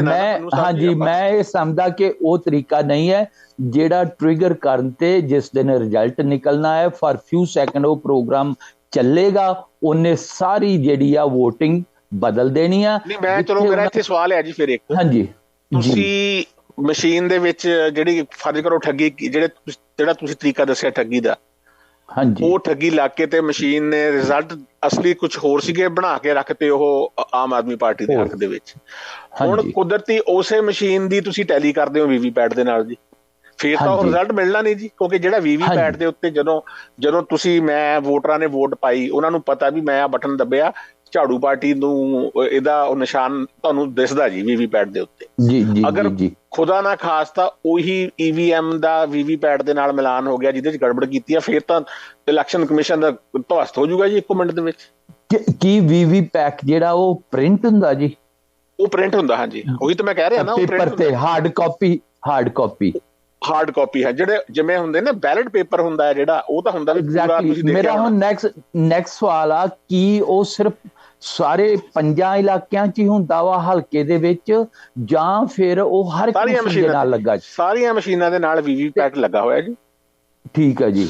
ਤੇ ਜਿਹੜਾ ਰੂਲ ਕਹਿੰਦਾ ਆ ਸੁਪਰੀਮ ਕੋਰਟ ਦਾ, ਪਹਿਲਾਂ ਇੱਕ ਵਿਧਾਨ ਸਭਾ ਹਲਕੇ 'ਚ ਸਿਰਫ ਇੱਕ VVPAT ਤੇ EVM ਟੈਲੀ ਹੁੰਦੀ ਸੀ ਜੀ। ਇਹ ਕਾਂਗਰਸੀਆਂ ਨੇ 2019 ਲੋਕ ਸਭਾ ਚੋਣਾਂ ਤੋਂ ਪਹਿਲਾਂ ਸੁਪਰੀਮ ਕੋਰਟ 'ਚ ਪਟੀਸ਼ਨ ਪਾਤੀ ਵੀ ਸਾਰੀਆਂ ਹੀ ਹੋਣ ਜਾਂ 50% ਟੈਲੀ ਹੋਣ। ਉਹਨਾਂ ਨੇ 5 ਕਰਤੀਆਂ ਜੀ। ਉਹਨਾਂ ਨੇ 5 ਦਾ ਮਤਲਬ ਹੈਗਾ ਤੁਸੀਂ 2, 2.5, 3% ਜਿਹੜੀ ਹੈਗੀ ਆ ਟੈਲੀ ਹੁੰਦੀ ਹੈ ਜੀ। ਹੁਣ ਮੇਰਾ ਇੱਥੇ ਪੁਆਇੰਟ ਇਹ ਹੈ ਵੀ ਇਹ ਜਿਹੜੇ 2.5, 3% ਟੈਲੀ ਹੁੰਦੇ ਨੇ ਨਾ, ਸਭ ਤੋਂ ਪਹਿਲਾਂ ਇਹਦੇ 'ਚੋਂ ਗੜਬੜ ਆਉਣੀ ਚਾਹੀਦੀ ਹੈ ਜੀ। ਅਗਰ ਇਹਦੇ 'ਚ ਗੜਬੜ ਨਹੀਂ ਆ, ਜਾਂ ਇਹ ਹੋਵੇ ਵੀ ਉਹਨਾਂ ਨੂੰ ਪਤਾ ਹੋਵੇ ਵੀ ਅਸੀਂ ਫਲਾਣੀਆਂ ਮਸ਼ੀਨਾਂ ਦੇ ਵਿੱਚ ਗੜਬੜ ਕੀਤੀ ਆ, ਵੀ ਆਹ 5 ਮਸ਼ੀਨਾਂ ਨਹੀਂ ਚੂਜ਼ ਕਰਨੀਆਂ ਟੈਲੀ ਕਰਨ ਵਾਸਤੇ ਤੇ ਬਾਕੀ ਕਰਨੀਆਂ ਨੇ, ਇਹ ਵੀ ਹੋ ਸਕਦਾ ਜੀ। ਪਰਮਜੋਤ ਜੀ, ਮੈਂ ਸਮਝਦਾ ਕਿ ਉਹਨਾਂ ਨੇ ਜਿੰਨੀ ਦੇਰ ਤੱਕ ਰਿਜ਼ਲਟ ਨਹੀਂ ਨਿਕਲਦੇ, ਆ ਨਹੀਂ ਜਾਂਦੇ, ਉਨੀ ਦੇਰ ਤੱਕ ਉਹ ਕੋਈ ਵੀ ਇਹੋ ਜਿਹੀ ਐਕਟੀਵਿਟੀ ਨਹੀਂ ਕਰਨਗੇ ਜਿਹੜੀ ਕਿ ਕੱਲ ਨੂੰ ਪ੍ਰੂਵ ਹੋ ਜਾਵੇ। ਮੇਰਾ ਇਹ ਮੰਨਣਾ ਕਿ ਉਹ ਉਸ ਟਾਈਮ ਤੇ ਟ੍ਰਿਗਰ ਪ੍ਰੋਗਰਾਮ ਕਰਨਗੇ ਜਦੋਂ ਕਿ ਲਾਸਟ ਸੈਕਿੰਡ ਤੇ, ਜਦੋਂ ਸਾਰੇ ਰਿਜ਼ਲਟ ਆ ਜਾਣਗੇ, ਉਹਨਾਂ ਦੇ ਕੋਈ ਚੈਲੰਜ ਨਾ ਹੋਵੇ। ਮੇਰਾ ਇਹ ਮੰਨਣਾ ਹੈ ਲੋਕ ਕੁਝ ਨਹੀਂ ਕੀ ਚਲੋ ਆਪਾਂ ਹਾਂਜੀ ਤੁਹਾਨੂੰ VVPAT ਤੇ EVM ਦਾ ਡਾਟਾ ਸਾਂਭ ਕੇ ਰੱਖਣਾ ਪੈਂਦਾ ਇੰਨੇ ਦਿਨ। ਪਰ ਇੱਥੇ ਮੈਂ ਤੁਹਾਨੂੰ ਕਾਂਗਰਸ ਦੀ ਇੱਕ ਬੇਈਮਾਨੀ ਦੱਸਦਾ ਜੀ। ਕਾਂਗਰਸ ਵਾਲੇ ਚੀਕਾਂ ਬਹੁਤ ਮਾਰਦੇ ਜਦੋਂ ਹਾਰ ਹੋ ਜਾਂਦੇ ਆ ਜੀ ਵੀ ਮੋਦੀ ਗੜਬੜ ਕਰ ਰਿਹਾ ਆ। ਹੁਣ ਕਾਂਗਰਸ ਨੇ 2019 ਦੀਆਂ ਲੋਕ ਸਭਾ ਚੋਣਾਂ ਦੇ ਵਿੱਚ ਆਪਣੇ ਮੈਨੀਫੈਸਟੋ 'ਚ ਕਿਉਂ ਨਹੀਂ ਪਾਇਆ ਵੀ ਅਗਰ ਸਾਡੀ ਸਰਕਾਰ ਆਉਂਦੀ ਆ ਅਸੀਂ ਆਪ EVM ਵਾਲਾ ਸਿਸਟਮ ਖਤਮ ਕਰਕੇ ਤੇ ਬੈਲਟ ਪੇਪਰ ਵਾਲਾ ਲੈ ਆਵਾਂਗੇ। ਕਾਂਗਰਸ ਵੀ ਚੋ ਰਿਹਾ ਜੀ। ਪਰਮਜੋਤ ਜੀ, ਆਪਾਂ ਇਹਦੇ ਤੇ ਬਹੁਤ ਜ਼ਿਆਦਾ ਅੱਜ ਸਮਾਂ ਲਾ ਦਿੱਤਾ ਇਸ ਇਸ਼ੂ ਤੇ। 2 ਹੀ ਇਸ਼ੂ ਆਪਾਂ ਡਿਸਕਸ ਕੀਤੇ ਹਨ ਤੇ ਮੈਂ ਇਹ ਤੁਹਾਡੇ ਤੋਂ ਜ਼ਰੂਰ ਜਾਣਨਾ ਚਾਹੂੰਗਾ ਕਿ ਅੱਜ ਜੋ ਕੱਲ ਵੀ ਆਪਾਂ ਥੋੜੀ ਜਿਹੀ ਗੱਲ ਕੀਤੀ ਸੀ, ਸਾਬਕਾ ਮੁੱਖ ਮੰਤਰੀ ਚੰਨੀ ਖਿਲਾਫ ਵਿਜੀਲੈਂਸ ਜਾਂਚ ਆਰੰਭ ਕਰ ਰਹੀ ਹੈ, ਕੀ ਇਹਦੇ ਸਿੱਟੇ ਹੋਣਗੇ ਜੀ ਕੋਈ ਤੁਹਾਡੇ ਮੁਤਾਬਕ? ਕਿਉਂਕਿ ਤੁਸੀਂ ਆਮ ਆਦਮੀ ਪਾਰਟੀ ਦੇ ਵਿੱਚ ਕੰਮ ਕਰਦੇ ਰਹੇ ਹੋ, ਸੋ ਤੁਹਾਡਾ ਕੀ ਮੰਨਣਾ ਹੈ ਕਿ ਇੰਨਾ ਚਿਰ 8-9 ਮਹੀਨੇ ਇਹ ਸ਼ਾਂਤ ਚਿੱਤ ਬਣੇ ਰਹੇ ਤੇ ਹੁਣ ਇਹਨਾਂ ਨੇ ਦੁਬਾਰਾ ਇਹ ਫਾਈਲ ਚੁੱਕ ਕੇ, ਕਿਉਂਕਿ ਹੁਣ ਮਿਸਟਰ ਚੰਨੀ ਇੰਡੀਆ 'ਚ ਆ ਗਿਆ, ਵਾਪਸ ਆ ਗਿਆ, ਹੁਣ ਕੀ ਜ਼ਰੂਰਤ, ਪਹਿਲੋਂ ਕਿਉਂ ਨਹੀਂ ਇਹਨਾਂ ਨੇ ਇਹ ਆਵਾਜ਼ ਉਠਾਈ? ਕੀ ਇਹਨਾਂ ਦੀ ਮਿਲੀ ਭੁਗਤ ਨਹੀਂ ਗਈ ਇਹਦੇ 'ਚ? ਦੇਖੋ ਜੀ, ਇੱਕ ਤਾਂ ਮੋਦੀ ਵੀ ਤੰਗ ਆ ਚੰਨੀ ਤੋਂ, ਕਿਉਂਕਿ ਜਦੋਂ ਮੋਦੀ ਫਿਰੋਜ਼ਪੁਰ ਰੈਲੀ ਤੁਹਾਨੂੰ ਯਾਦ ਹੋਣੀ ਹੈ, ਮੋਦੀ ਪਹੁੰਚਿਆ ਤਾਂ ਇਸ ਕਰਕੇ ਨਹੀਂ ਸੀਗਾ ਵੀ ਉੱਥੇ ਇਕੱਠ ਨਹੀਂ ਹੋਇਆ ਜੀ। ਹਾਂਜੀ। ਤੇ ਸਿਕਿਉਰਿਟੀ ਦਾ ਉਹਨੇ ਬਹਾਨਾ ਬਣਾਤਾ, ਬਠਿੰਡੇ 에ਅਰਪੋਰਟ ਤੇ ਉਤਰਿਆ ਉਹ, ਤੇ ਮੁੜ ਕੇ ਵਾਇਆ ਰੋਡ ਉਹਨੇ ਉੱਥੇ ਰੈਲੀ ਵਾਲੀ ਜਗ੍ਹਾ ਤੇ ਪਹੁੰਚਣਾ ਸੀ। 2-2.5 ਘੰਟੇ ਦਾ ਰਸਤਾ ਸੀ ਫਿਰੋਜ਼ਪੁਰ ਜੀ। ਤੇ ਉਦੋਂ ਚੰਨੀ CM ਸੀ ਤੇ ਉਹਨੇ ਭਾਂਡਾ ਠੀਕ ਕਰਾਏ ਦੇ ਸਿਰ ਭੰਨਿਆ ਵੀ ਇਹਨੇ ਸਿਕਿਉਰਿਟੀ ਲੈਪਸ ਕਰਕੇ ਤੇ ਉਹਨੂੰ ਮੁੜਨਾ ਪੈ ਗਿਆ ਜੀ। ਤੇ ਭਗਵੰਤ ਮਾਨ ਦੀ ਵੀ ਮੈਨੂੰ ਸਟੇਟਮੈਂਟ ਅੱਜ ਵੀ ਯਾਦ ਆ, ਉਹ ਮੋਦੀ ਦੇ ਪੱਖ ਦੇ ਵਿੱਚ ਬੋਲਿਆ ਸੀ ਜੀ ਉਦੋਂ, ਹਾਲਾਂਕਿ ਉਹ ਹਾਲੇ MP ਸੀਗਾ, ਉਹਨੇ ਚੋਣ ਹਲੇ ਲੜਨੀ ਸੀ, ਵੀ ਇਹ ਸਿਕਿਉਰਿਟੀ ਲੈਪਸ ਵਾਕਈ ਹੋਇਆ ਆ।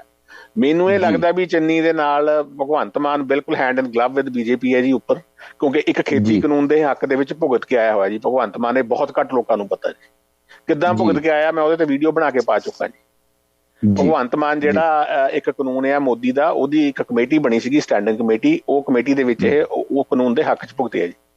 ਐਸੈਂਸ਼ੀਅਲ ਕਮੋਡਿਟੀ ਐਕਟ ਦੇ ਨਾਂ ਦੇ ਉੱਤੇ ਜਿਹੜਾ ਕਾਨੂੰਨ ਸੀਗਾ, ਉਹਦੇ ਤੇ ਇੱਕ ਕਮੇਟੀ ਬਣਾਈ। ਚਲੋ ਹੁਣ ਤਾਂ ਕਾਨੂੰਨ ਰੱਦ ਹੋ ਗਏ, ਯਾਨੀ ਭਗਵੰਤ ਮਾਨ ਇਹਨੂੰ ਫੋਰਸ ਕਰੂਗਾ ਵੀ ਜੇਕਰ ਇਹਨੇ ਸੀਰੀਅਸਲੀ ਚੁੱਕਤਾ ਨਾ ਕੇਸ ਇਹ ਆਪਣੇ ਚੰਨੀ ਦੇ ਉੱਤੇ ਜੀ, ਤੇ ਚੰਨੀ ਦੀ ਮਜਬੂਰੀ ਬਣ ਜੂਗੀ ਵੀ ਕਾਂਗਰਸ ਦਾ ਖਹਿੜਾ ਛੱਡ ਕੇ ਤੇ BJP 'ਚ ਜਾ ਵੜਾਂ ਜੀ। ਕੀ ਮਨਪ੍ਰੀਤ ਬਾਦਲ ਤੇ ਵੀ ਕੇਸ ਖੁੱਲੂਗਾ ਜੀ ਕੋਈ? ਮਨਪ੍ਰੀਤ ਬਾਦਲ ਤਾਂ ਇਹਦਾ ਪੁਰਾਣਾ ਯਾਰ ਬੈਲੀ ਹੈ ਜੀ, ਭਗਵੰਤ ਮਾਨ ਦਾ ਸਿਆਸੀ ਗੁਰੂ, ਆਪਾਂ ਗੱਲਬਾਤ ਵੀ ਕੀਤੀ ਸੀ ਜੀ। ਉਹਦੇ ਤੇ ਉਹਨੂੰ ਕਦੇ ਹੱਥ ਨਹੀਂ ਪਾਊਗਾ ਜੀ, ਉਹਨੂੰ ਇਹ ਕਦੇ ਹੱਥ ਨਹੀਂ ਪਾਊਗਾ। ਇਹ ਬਾਦਲਾਂ ਨੂੰ, ਦੂਜਿਆਂ ਨੂੰ ਦੇਖ ਲਓ ਜਿਹੜੇ ਮਨਪ੍ਰੀਤ ਦੇ ਆਪਣੇ ਆਪ ਨੂੰ ਰਾਈਵਲ ਕਹਾਉਂਦੇ ਨੇ ਵੀ ਇਹਦੇ ਵਿਰੋਧੀ ਨੇ, ਵੱਡਾ ਬਾਦਲ, ਸੁਖਬੀਰ ਬਾਦਲ, ਮਜੀਠੀਆ, ਕੈਪਟਨ, ਕਿਸੇ ਨੂੰ ਨਹੀਂ ਹੱਥ ਪਾਉਣਾ ਜੀ ਇਹਨੇ। ਮਜੀਠੀਆ ਤਾਂ ਸਗੋਂ ਜ਼ਮਾਨਤ ਲੈ ਕੇ ਇਹਦੇ ਟਾਈਮ ਤੇ ਬਾਹਰ ਆ ਗਿਆ ਜੀ, ਉਹ ਆਪਣੇ ਨਸ਼ੇ ਵਾਲੇ ਕੇਸ। ਠੀਕ ਹੈ ਜੀ। ਚਲੋ ਇਹ ਵੀ ਜਾਣ ਲਈਏ ਤੁਹਾਡੇ ਕੋਲੋਂ ਕਿ ਕੀ ਕੋਈ ਆਮ ਆਦਮੀ ਪਾਰਟੀ ਗੁੱਡ ਕੰਮ ਕਰ ਰਹੀ ਆ ਜਾਂ ਬਿਲਕੁਲ ਹੀ ਨਹੀਂ ਕਰ ਰਹੀ? ਜੇਕਰ ਬਿਲਕੁਲ ਹੀ ਨਹੀਂ ਕਰ ਰਹੀ ਤੇ ਲੋਕੀ, ਆਮ ਜਿਹੜਾ ਆਵਾਮ ਆ ਉਹ ਬੌਦਰ ਨਹੀਂ ਕਰ ਰਿਹਾ। ਜਿਹੜੀਆਂ ਅੱਜ ਦੀ ਡੇਟ ਦੇ ਵਿੱਚ ਵੀ ਕਿਸਾਨ ਜਥੇਬੰਦੀਆਂ ਹਨ, ਉਹਨਾਂ ਨੇ ਟੋਲਾਂ ਤੇ ਬੈਠੇ ਹਨ। ਜਿਹੜਾ ਸਾਡੇ ਤਰਨਤਾਰਨ ਤੋਂ ਇੱਧਰ ਫਿਰੋਜ਼ਪੁਰ ਮੋਗਾ ਜਾਂਦਾ ਹੈ, ਉਹਦੇ ਤੇ ਬੈਠੇ ਹਨ, ਕਿਉਂਕਿ ਉੱਥੇ ਬਹੁਤ ਵੱਡਾ ਉਹ ਟੋਲ ਲੱਗਾ ਹੈ। ਲਗਭਗ ਇੱਕ ਵਾਰੀ ਲੰਘਣ ਦੇ 180 ਰੁਪਏ ਲਏ ਜਾਂਦੇ ਆ। ਨਹੀਂ, ਕੰਮ ਜੇ ਤਾਂ ਪਾਲਿਸੀ ਮੇਕਿੰਗ ਤੇ ਗੱਲ ਕਰੀਏ ਤਾਂ ਮੈਨੂੰ ਨਹੀਂ ਲੱਗਦਾ ਕੋਈ ਨਵੀਂ ਪਾਲਿਸੀ ਇਹਨਾਂ ਨੇ ਕੋਈ ਬਣਾਈ ਹੈ ਜੀ ਖਾਸ ਹਾਲੇ ਤੱਕ। ਜੀ। ਪਾਲਿਸੀ ਬਣਾਉਣੀ ਤੇ ਉਹਨੂੰ ਲਾਗੂ ਕਰਨਾ, ਪਾਲਿਸੀ ਹੋਣੀ ਵੀ ਡਿਫਰੈਂਟ ਚਾਹੀਦੀ ਹੈ ਪੁਰਾਣੀਆਂ ਸਰਕਾਰਾਂ ਨਾਲੋਂ, ਤੇ ਜਿਹਦੇ ਨਾਲ ਰਿਜ਼ਲਟ ਆਉਣਗੇ ਜੀ। ਮੈਨੂੰ ਲੱਗਦਾ ਵੀ ਨਹੀਂ ਕੋਈ ਐਡਾ ਖਾਸ ਕੰਮ ਨਹੀਂ, ਰੌਲਾ ਜ਼ਿਆਦਾ ਆ। ਜੇ ਕੰਮ ਕੀਤੇ ਹੋਣ ਤੇ ਤੈਨੂੰ ਸਾਹਿਬ 100 ਕਰੋੜ ਦੀਆਂ ਐਡਾਂ ਕਾਹਨੂੰ ਦੇਣੀਆਂ ਪੈਣ ਅਖਬਾਰਾਂ ਦੇ ਵਿੱਚ? ਸਾਡਾ ਕੰਮ ਬੋਲਦਾ ਜੀ। ਜਿਹਨੇ ਕੰਮ ਕੀਤਾ ਹੋਵੇ ਨਾ, ਉਹਨੂੰ ਇਹੋ ਜਿਹਾ ਕੰਮ ਕਰਨ ਦੀ ਇੰਨਾ ਲੋੜ ਨਹੀਂ ਪੈਂਦੀ। ਚੋਣਾਂ ਵੇਲੇ ਮੈਂ ਮੰਨ ਲੈਂਦਾ ਵੀ ਲੋੜ ਪਊਗੀ ਜੀ। ਕੁਇਕਲੀ, ਆਪਣੇ ਕੋਲ ਜ਼ਿਆਦਾ ਸਮਾਂ ਨਹੀਂ, ਸੁਪਰੀਮ ਕੋਰਟ ਨੇ ਨੋਟਬੰਦੀ ਨੂੰ ਜਾਇਜ਼ ਠਹਿਰਾਇਆ। ਇਹ ਮੋਦੀ ਨੇ ਸੁਪਰੀਮ ਕੋਰਟ ਦੇ ਜੱਜਾਂ ਦੀ ਬਾਂਹ ਮਰੋੜ ਕੇ ਤੇ ਇਹਨੂੰ ਜਾਇਜ਼ ਠਹਿਰਵਾਇਆ ਜੀ। 5 ਜੱਜਾਂ ਦਾ ਬੈਂਚ ਸੀਗਾ ਜੀ, ਉਹ ਚੋਂ ਇੱਕ ਨੇ ਖਿਲਾਫਤ ਕੀਤੀ ਹੈ ਤੇ 4 ਨੇ ਉਹਦੇ ਹੱਕ 'ਚ ਕਿਹਾ ਵੀ ਠੀਕ ਕੀਤਾ। ਹੁਣ ਸਵਾਲ ਇੱਥੇ, ਕਿਉਂਕਿ ਟਾਈਮ ਘੱਟ ਹੈ, ਇੱਕ ਸਿੰਪਲ ਕੁਐਸਚਨ ਹੈ ਜੀ। ਨੋਟਬੰਦੀ ਦਾ ਮੋਦੀ ਨੇ, ਚਲੋ ਇਹਨੂੰ ਕਾਨੂੰਨਨ ਨੁਕਤੇ ਦੇ ਉੱਤੇ ਲਿਆ ਉਹਨਾਂ ਨੇ, ਵੀ ਕਾਨੂੰਨੀ ਤੌਰ ਤੇ ਮੋਦੀ ਨੇ ਕੁਝ ਗਲਤ ਨਹੀਂ ਕੀਤਾ ਜੀ, ਮੰਨ ਲੈਂਦੇ ਆ ਕਾਨੂੰਨਨ ਤੌਰ ਤੇ ਗਲਤ ਨਹੀਂ ਕੀਤਾ, ਹਾਲਾਂਕਿ ਕੀਤਾ ਜੀ ਉਹਨੂੰ ਕਾਨੂੰਨ ਬਣਾ ਕੇ ਤੇ ਉਹਨੇ ਸਿਰਫ ਨੋਟੀਫਿਕੇਸ਼ਨ ਕੱਢ ਕੇ ਤੇ ਇਹ ਨੋਟ ਬੰਦ ਕਰਤੇ ਜੀ। ਠੀਕ ਹੈ ਜੀ। ਕਾਨੂੰਨ ਬਣਾਉਂਦਾ ਤੇ ਉਹਨੇ ਇਹ ਕਹਿਣਾ ਸੀਗਾ ਵੀ ਜਦੋਂ ਕਾਨੂੰਨ ਬਣ ਗਿਆ ਤੇ ਲੋਕਾਂ ਨੂੰ ਪਹਿਲਾਂ ਪਤਾ ਲੱਗ ਜਾਣਾ ਸੀ ਵੀ ਨੋਟਬੰਦੀ ਹੋ ਰਹੀ ਹੈ। ਪਰ ਮੇਰਾ ਇੱਥੇ ਮੋਦੀ ਨੂੰ ਇੱਕ ਸਵਾਲ ਆਇਆ, ਉਹਦੇ ਸਪੋਰਟਰਸ ਨੂੰ। ਇਹਨੇ ਦੱਸਿਆ ਸੀਗਾ ਮੇਨ ਵੱਡਾ ਕਾਰਨ ਵੀ ਜਿਹੜਾ ਨਕਲੀ ਨੋਟ, ਜਿਹੜਾ ਕਾਲਾ ਧਨ ਹੈ, ਜਾਣੀ ਨਕਲੀ ਨੋਟ ਵੀ ਖਤਮ ਹੋ ਜਾਣਗੇ, ਕਾਲਾ ਧਨ ਲੋਕਾਂ ਦਾ ਖਤਮ ਹੋ ਜਾਊਗਾ। ਠੀਕ ਹੈ ਜੀ। ਤੇ ਹੁਣ ਜੇ ਕਾਲਾ ਧਨ ਵੀ 1000 ਦਾ ਨੋਟ ਵੱਡਾ ਹੈ, ਇਸ ਕਰਕੇ 1000 ਦਾ ਨੋਟ ਬੰਦ ਕਰਤਾ ਜੀ, 500 ਦਾ ਨੋਟ ਰਿਪਲੇਸ ਕਰਤਾ। ਪਰ 2000 ਦਾ ਨੋਟ ਸ਼ੁਰੂ ਕਰਨ ਦੀ ਕੀ ਲੋੜ ਪੈ ਗਈ ਜੀ? 2000 ਦਾ ਉਹਨੇ ਤਾਂ ਵੈਲਿਊ ਡਬਲ ਕਰਤੀ 1000 ਨਾਲੋਂ, ਤਾਂ 2000 ਦੀ ਕਰੰਸੀ ਦੇ ਤੁਸੀਂ ਛਾਪਤੀ, ਨੋਟ ਦਾ ਸਾਈਜ਼ ਵੀ ਛੋਟਾ ਕਰਤਾ ਜੀ ਪਹਿਲਾਂ ਨਾਲੋਂ। ਮਤਲਬ ਤੁਸੀਂ ਤਾਂ ਕਾਲਾ ਧਨ ਪ੍ਰਮੋਟ ਕਰਨ ਵਾਲਾ ਡਿਸੀਜਨ ਲਿਆ ਜੀ ਤੁਸੀਂ, ਤਾਂ ਕਿ ਹੋਰ ਸੌਖਾ ਸਾਂਭਿਆ ਜਾਵੇ, ਘੱਟ ਜਗ੍ਹਾ 'ਚ ਦੁੱਗਣਾ ਪੈਸਾ ਸਾਂਭਿਆ ਜਾਵੇ। ਸੋ ਇਹ ਨੋਟਬੰਦੀ ਦਾ ਮੋਦੀ ਬਿਲਕੁਲ ਇਹਨੇ ਸਤਿਆਨਾਸ਼ ਮਾਰਿਆ ਜੀ। ਇਹਦਾ ਆਪਣਾ ਡਿਸੀਜਨ ਸੀਗਾ, ਕਿਸੇ ਨੂੰ ਇਹਨੇ ਪੁੱਛਿਆ ਨਹੀਂ। ਤਾਂ ਹੀ ਇਹਦਾ ਜਿਹੜਾ ਤੁਹਾਡਾ ਇਕਨੋਮਿਕ ਐਡਵਾਈਜ਼ਰ ਸੀਗਾ, ਉਹਦਾ ਮੈਂ ਨਾਮ ਭੁੱਲ ਗਿਆ ਆ, ਉਹ ਛੱਡ ਕੇ ਭੱਜ ਗਿਆ ਸੀ ਜੀ ਇਹਨੂੰ, ਮੋਦੀ ਨੂੰ, ਜਿਵੇਂ ਗੁਜਰਾਤ ਦਾ ਸੀ। ਹਾਂਜੀ, ਗੁਜਰਾਤ ਦਾ ਸੀ। ਪਰ ਮੈਨੂੰ ਇੱਕ ਵਿਸ਼ੇਸ਼ ਵਸੀਲਿਆਂ ਤੋਂ ਪਤਾ ਲੱਗਾ ਜੀ, ਜਦੋਂ ਨੋਟਬੰਦੀ ਕੀਤੀ ਗਈ ਹੈ ਉਸ ਤੋਂ ਪਹਿਲੋਂ ਕਾਫੀ ਸਮਾਂ ਪਹਿਲੋਂ ਇਹ ਨੋਟ ਛਾਪਣੇ ਆਰੰਭ ਕਰ ਦਿੱਤੇ ਗਏ ਸਨ। ਅੱਜ ਮੈਨੂੰ ਉਸ ਬੰਦੇ ਨੇ ਦੱਸਿਆ ਜਿਹੜੇ ਕਿ ਉੱਥੇ ਜਿੱਥੇ ਮਸ਼ੀਨਾਂ ਇਹ ਆਈ ਬਲੀਵ ਮੱਧ ਪ੍ਰਦੇਸ਼ ਦੇ ਵਿੱਚ ਹਨ ਇਹ ਨੋਟ ਛਾਪੇ ਜਾਂਦੇ, ਤੇ ਉਸ ਜਗ੍ਹਾ ਤੇ ਉਹ ਬੰਦਾ ਅੰਦਰੋਂ ਉਹ ਵੇਖ ਕੇ ਆਇਆ ਸੀਗਾ। ਤੇ ਉਹ ਕਹਿੰਦਾ ਮੈਂ ਸੋਚਿਆ ਔਰ ਸਾਡੀ ਸਾਰੀ ਟੀਮ ਨੇ ਇਹ ਵੇਖਿਆ ਕਿ ਯਾਰ ਇਹ ਪਹਿਲੇ ਨੋਟਾਂ ਵਰਗੇ ਤੇ ਹੈ ਨਹੀਂ ਗੇ, ਇਹ ਤੇ ਹੋਰ ਹੀ ਰੰਗ ਦੇ ਆ, ਕੋਈ ਨੀਲਾ ਰੰਗ ਆ, ਕੋਈ ਭੂਰਾ ਰੰਗ ਆ, ਕੋਈ ਕਿਸੇ ਤਰ੍ਹਾਂ ਦਾ ਰੰਗ ਆ, ਤੇ ਇਹ ਕੀ ਹੋ ਰਿਹਾ। ਤੇ ਕਹਿੰਦਾ ਬਾਅਦ ਦੇ ਵਿੱਚ ਸਾਨੂੰ ਕਾਫੀ ਸਮੇਂ ਬਾਅਦ 3-4 ਮਹੀਨਿਆਂ ਬਾਅਦ ਜਦੋਂ ਇਹ ਖਬਰ ਪਤਾ ਲੱਗਾ ਤੇ ਕਹਿੰਦਾ ਅਸੀਂ ਉਦੋਂ ਹੀ ਸੋਚਿਆ ਕਿ ਇਹ ਤੇ ਪਹਿਲੋਂ ਦੀ ਪਲੈਨਿੰਗ ਹੈ। ਇਹ ਮੈਨੂੰ ਅੱਜ ਪੰਨੂ ਸਾਹਿਬ ਇਹ ਤਾਂ ਸੁਭਾਵਿਕ ਆ ਨਾ ਵੀ ਅਗਰ ਤੁਸੀਂ ਨੋਟ ਬੰਦ ਕਰਤੇ ਤੇ ਕਹਿਤਾ ਜਾ ਕੇ ਬੈਂਕ 'ਚ ਬਦਲਾ ਲਓ, ਤਾਂ ਜਦੋਂ ਬਦਲਾਉਣੇ ਨੇ ਤਾਂ ਨੋਟ ਤਾਂ ਪਹਿਲਾਂ ਤਿਆਰ ਕਰਕੇ ਰੱਖਣੇ ਪੈਣੇ ਆ ਨਾ। ਐਗਜ਼ੈਕਟਲੀ। ਤੇ ਬਹੁਤ ਸਾਰੇ ਲੋਕੀ ਇਹ ਕਹਿੰਦੇ ਹਨ ਕਿ ਨਹੀਂ ਰਾਤੋਂ ਰਾਤ ਕੀਤਾ, ਬਗੈਰ ਸੋਚ ਕੇ ਰਾਤੋਂ ਰਾਤ ਤਾਂ ਦੇਖੋ ਨਾ ਨੋਟ ਛਪਵਾ ਕੇ ਰੱਖ ਲਏ ਜੀ। ਹਾਂਜੀ, ਇਹ ਕਹਤਾ ਵੀ ਇਹ ਜਿਹੜੇ ਪੁਰਾਣੇ ਨੋਟ ਨੇ ਤੁਹਾਡੇ ਮਾਰਕੀਟ 'ਚ ਨਹੀਂ ਚੱਲਣੇ, ਬੈਂਕ 'ਚ ਜਾ ਕੇ ਤੁਸੀਂ ਇਹਨਾਂ ਨੂੰ ਸਵਿਚ ਜਿਹਨੂੰ ਕਹਿੰਦੇ ਨੇ ਵੀ ਐਕਸਚੇਂਜ ਕਰ ਲਓ, ਇਹਨੂੰ ਰਿਪਲੇਸ ਕਰਵਾ ਦਿਓ ਨਵੇਂ। ਫਿਰ ਇਹਦਾ ਮਤਲਬ ਆ ਕਿ ਜਿਹੜੇ ਉੱਪਰਲੇ ਦਰਜੇ ਦੇ ਵੇਖੋ ਕਿਸੇ ਮਿਨਿਸਟਰ ਕੋਲੋਂ ਕਿਸੇ ਇਹੋ ਜਿਹੇ ਉੱਚ ਅਧਿਕਾਰੀ ਦੇ ਕੋਲੋਂ ਕੋਈ ਇਹੋ ਜਿਹਾ ਪੈਸਾ ਨਹੀਂ ਨਿਕਲਿਆ। ਇਹਦਾ ਮਤਲਬ ਆ ਕਿ ਬਹੁਤ ਸਾਰਾ ਨੋਟਬੰਦੀ ਹੋਣ ਤੋਂ ਪਹਿਲਾਂ ਉਹਨਾਂ ਲੋਕਾਂ ਨੇ ਆਪਣਾ ਧਨ ਕੱਢ ਦਿੱਤਾ ਸੀਗਾ, ਜਿਹੜਾ ਕਿ ਬਾਅਦ ਦੇ ਵਿੱਚ ਉਹ ਧਨ ਇੱਕ ਵਾਈਟ ਧਨ ਬਣ ਗਿਆ। ਪੰਨੂ ਸਾਹਿਬ ਉਹਦੇ ਕਈ ਐਕਸਪਲੇਨੇਸ਼ਨ ਨੇ। ਪਹਿਲਾ ਤਾਂ ਕੁਐਸਚਨ ਇਹ ਆ ਜਾਂਦਾ ਵੀ ਜਿਹੜਾ ਕਾਲਾ ਧਨ ਆ ਉਹ ਕਿਹੜੇ ਰੂਪ ਦੇ ਵਿੱਚ ਹੈਗਾ ਲੋਕਾਂ ਕੋਲ, ਉਹ ਪ੍ਰਾਪਰਟੀ ਦੇ ਰੂਪ 'ਚ ਆ, ਉਹ ਸੋਨੇ ਦੇ ਰੂਪ 'ਚ ਆ, ਉਹ ਬੇਨਾਮੀ ਪ੍ਰਾਪਰਟੀਆਂ ਨੇ, ਕੋਈ ਪੈਸਾ ਆ। ਮੈਨੂੰ ਨਹੀਂ ਲੱਗਦਾ ਇਹਨਾਂ ਨੇ ਇਹ ਕਿਹਾ ਸੀਗਾ ਕਿ ਕਾਲਾ ਧਨ ਕੱਢਣ ਵਾਸਤੇ ਅਸੀਂ ਨੋਟਬੰਦੀ ਕੀਤੀ ਹੈ। ਸੋ ਇਹਨਾਂ ਦਾ ਇਹ ਮੰਨਣਾ ਸੀਗਾ ਕਿ ਜੇਕਰ ਅਸੀਂ ਨੋਟ ਪਹਿਲੇ ਬੰਦ ਕਰ ਦਿੰਦੇ ਆ ਤੇ ਕਾਲਾ ਧਨ ਜਿਹੜਾ ਵਾ ਬਹੁਤ ਸਾਰਾ ਨਿਕਲੇਗਾ, ਜਿਹੜਾ ਕਿ ਕੁਝ ਵੀ ਨਹੀਂ ਨਿਕਲਿਆ। ਸਗੋਂ ਕਾਲਾ ਧਨ ਨਾਲੋਂ ਅਸਲੀ ਜਿਹੜੀ ਇਹਨਾਂ ਦੀ ਕੈਲਕੂਲੇਸ਼ਨ ਸੀ ਉਹਦੇ ਨਾਲੋਂ ਜ਼ਿਆਦਾ ਅਸਲੀ ਨੋਟ ਇਕੱਤਰ ਹੋਏ ਹਨ। ਜਾਂ ਇਹ ਕਹਿ ਲਓ ਜੀ ਜਿਹੜੇ ਲੋਕਾਂ ਦਾ ਕਾਲਾ ਧਨ ਇਹਨਾਂ ਨੇ ਵਾਈਟ ਕਰਤਾ ਜੀ ਨੋਟਬੰਦੀ ਦੇ ਥਰੂ, ਕਿਉਂਕਿ ਫੜਿਆ ਤਾਂ ਕੁਝ ਵੀ ਨਹੀਂ ਗਿਆ ਜੀ। ਯੈਸ। ਤੇ ਇੱਕ ਮੈਂ ਬੜੀ ਸੋਹਣੀ ਕਿਸੇ ਬੰਦੇ ਦਾ ਕੋਈ ਇਕਨੋਮਿਸਟ ਸੀਗਾ ਜੀ। ਆਪਣਾ ਇਸ ਵੇਲੇ ਸਮਾਂ ਸਮਾਪਤ ਹੋ ਚੁੱਕਾ ਜੀ, ਚਲੋ ਆਪਾਂ ਇਹਦੇ ਤੇ ਫੇਰ ਆਪਾਂ ਗੱਲ ਕਰ ਲਾਂਗੇ। ਬਹੁਤ ਬਹੁਤ ਮਿਹਰਬਾਨੀ ਜੀ, ਆਪ ਜੀ ਦਾ ਧੰਨਵਾਦ। ਸੋ ਮੈਨੂੰ ਇਹ ਦੱਸਣਾ ਤੁਸੀਂ ਕਿ ਕਿਸ ਇਸ਼ੂ ਤੇ ਮੈਂ ਜ਼ਿਆਦਾ ਜਾਣਕਾਰੀ ਇੱਥੋਂ ਕਲੈਕਟ ਕਰਾਂ ਤਾਂ ਕਿ ਅਗਲੇ ਆਪਾਂ ਪ੍ਰੋਗਰਾਮ 'ਚੋਂ ਡਿਸਕਸ ਕਰ ਸਕੀਏ। ਲੋਕਾਂ ਤੋਂ ਰਿਵਿਊ ਪੁੱਛੋ ਜੀ, ਸਰਕਾਰ ਦੀ ਕਾਰਗੁਜ਼ਾਰੀ ਵਗੈਰਾ ਵੀ ਕਿਵੇਂ ਹੈਗੀ ਆ ਅਲੱਗ-ਅਲੱਗ ਵਿਸ਼ਿਆਂ ਦੇ ਉੱਤੇ ਜੀ। ਠੀਕ ਹੈ ਜੀ, ਲਓ ਜੀ ਇਸ ਦੇ ਨਾਲ ਹੀ ਪ੍ਰੋਗਰਾਮ। ਠੀਕ ਹੈ ਪਰਮਜੋਤ ਜੀ, ਸਤਿ ਸ੍ਰੀ ਅਕਾਲ।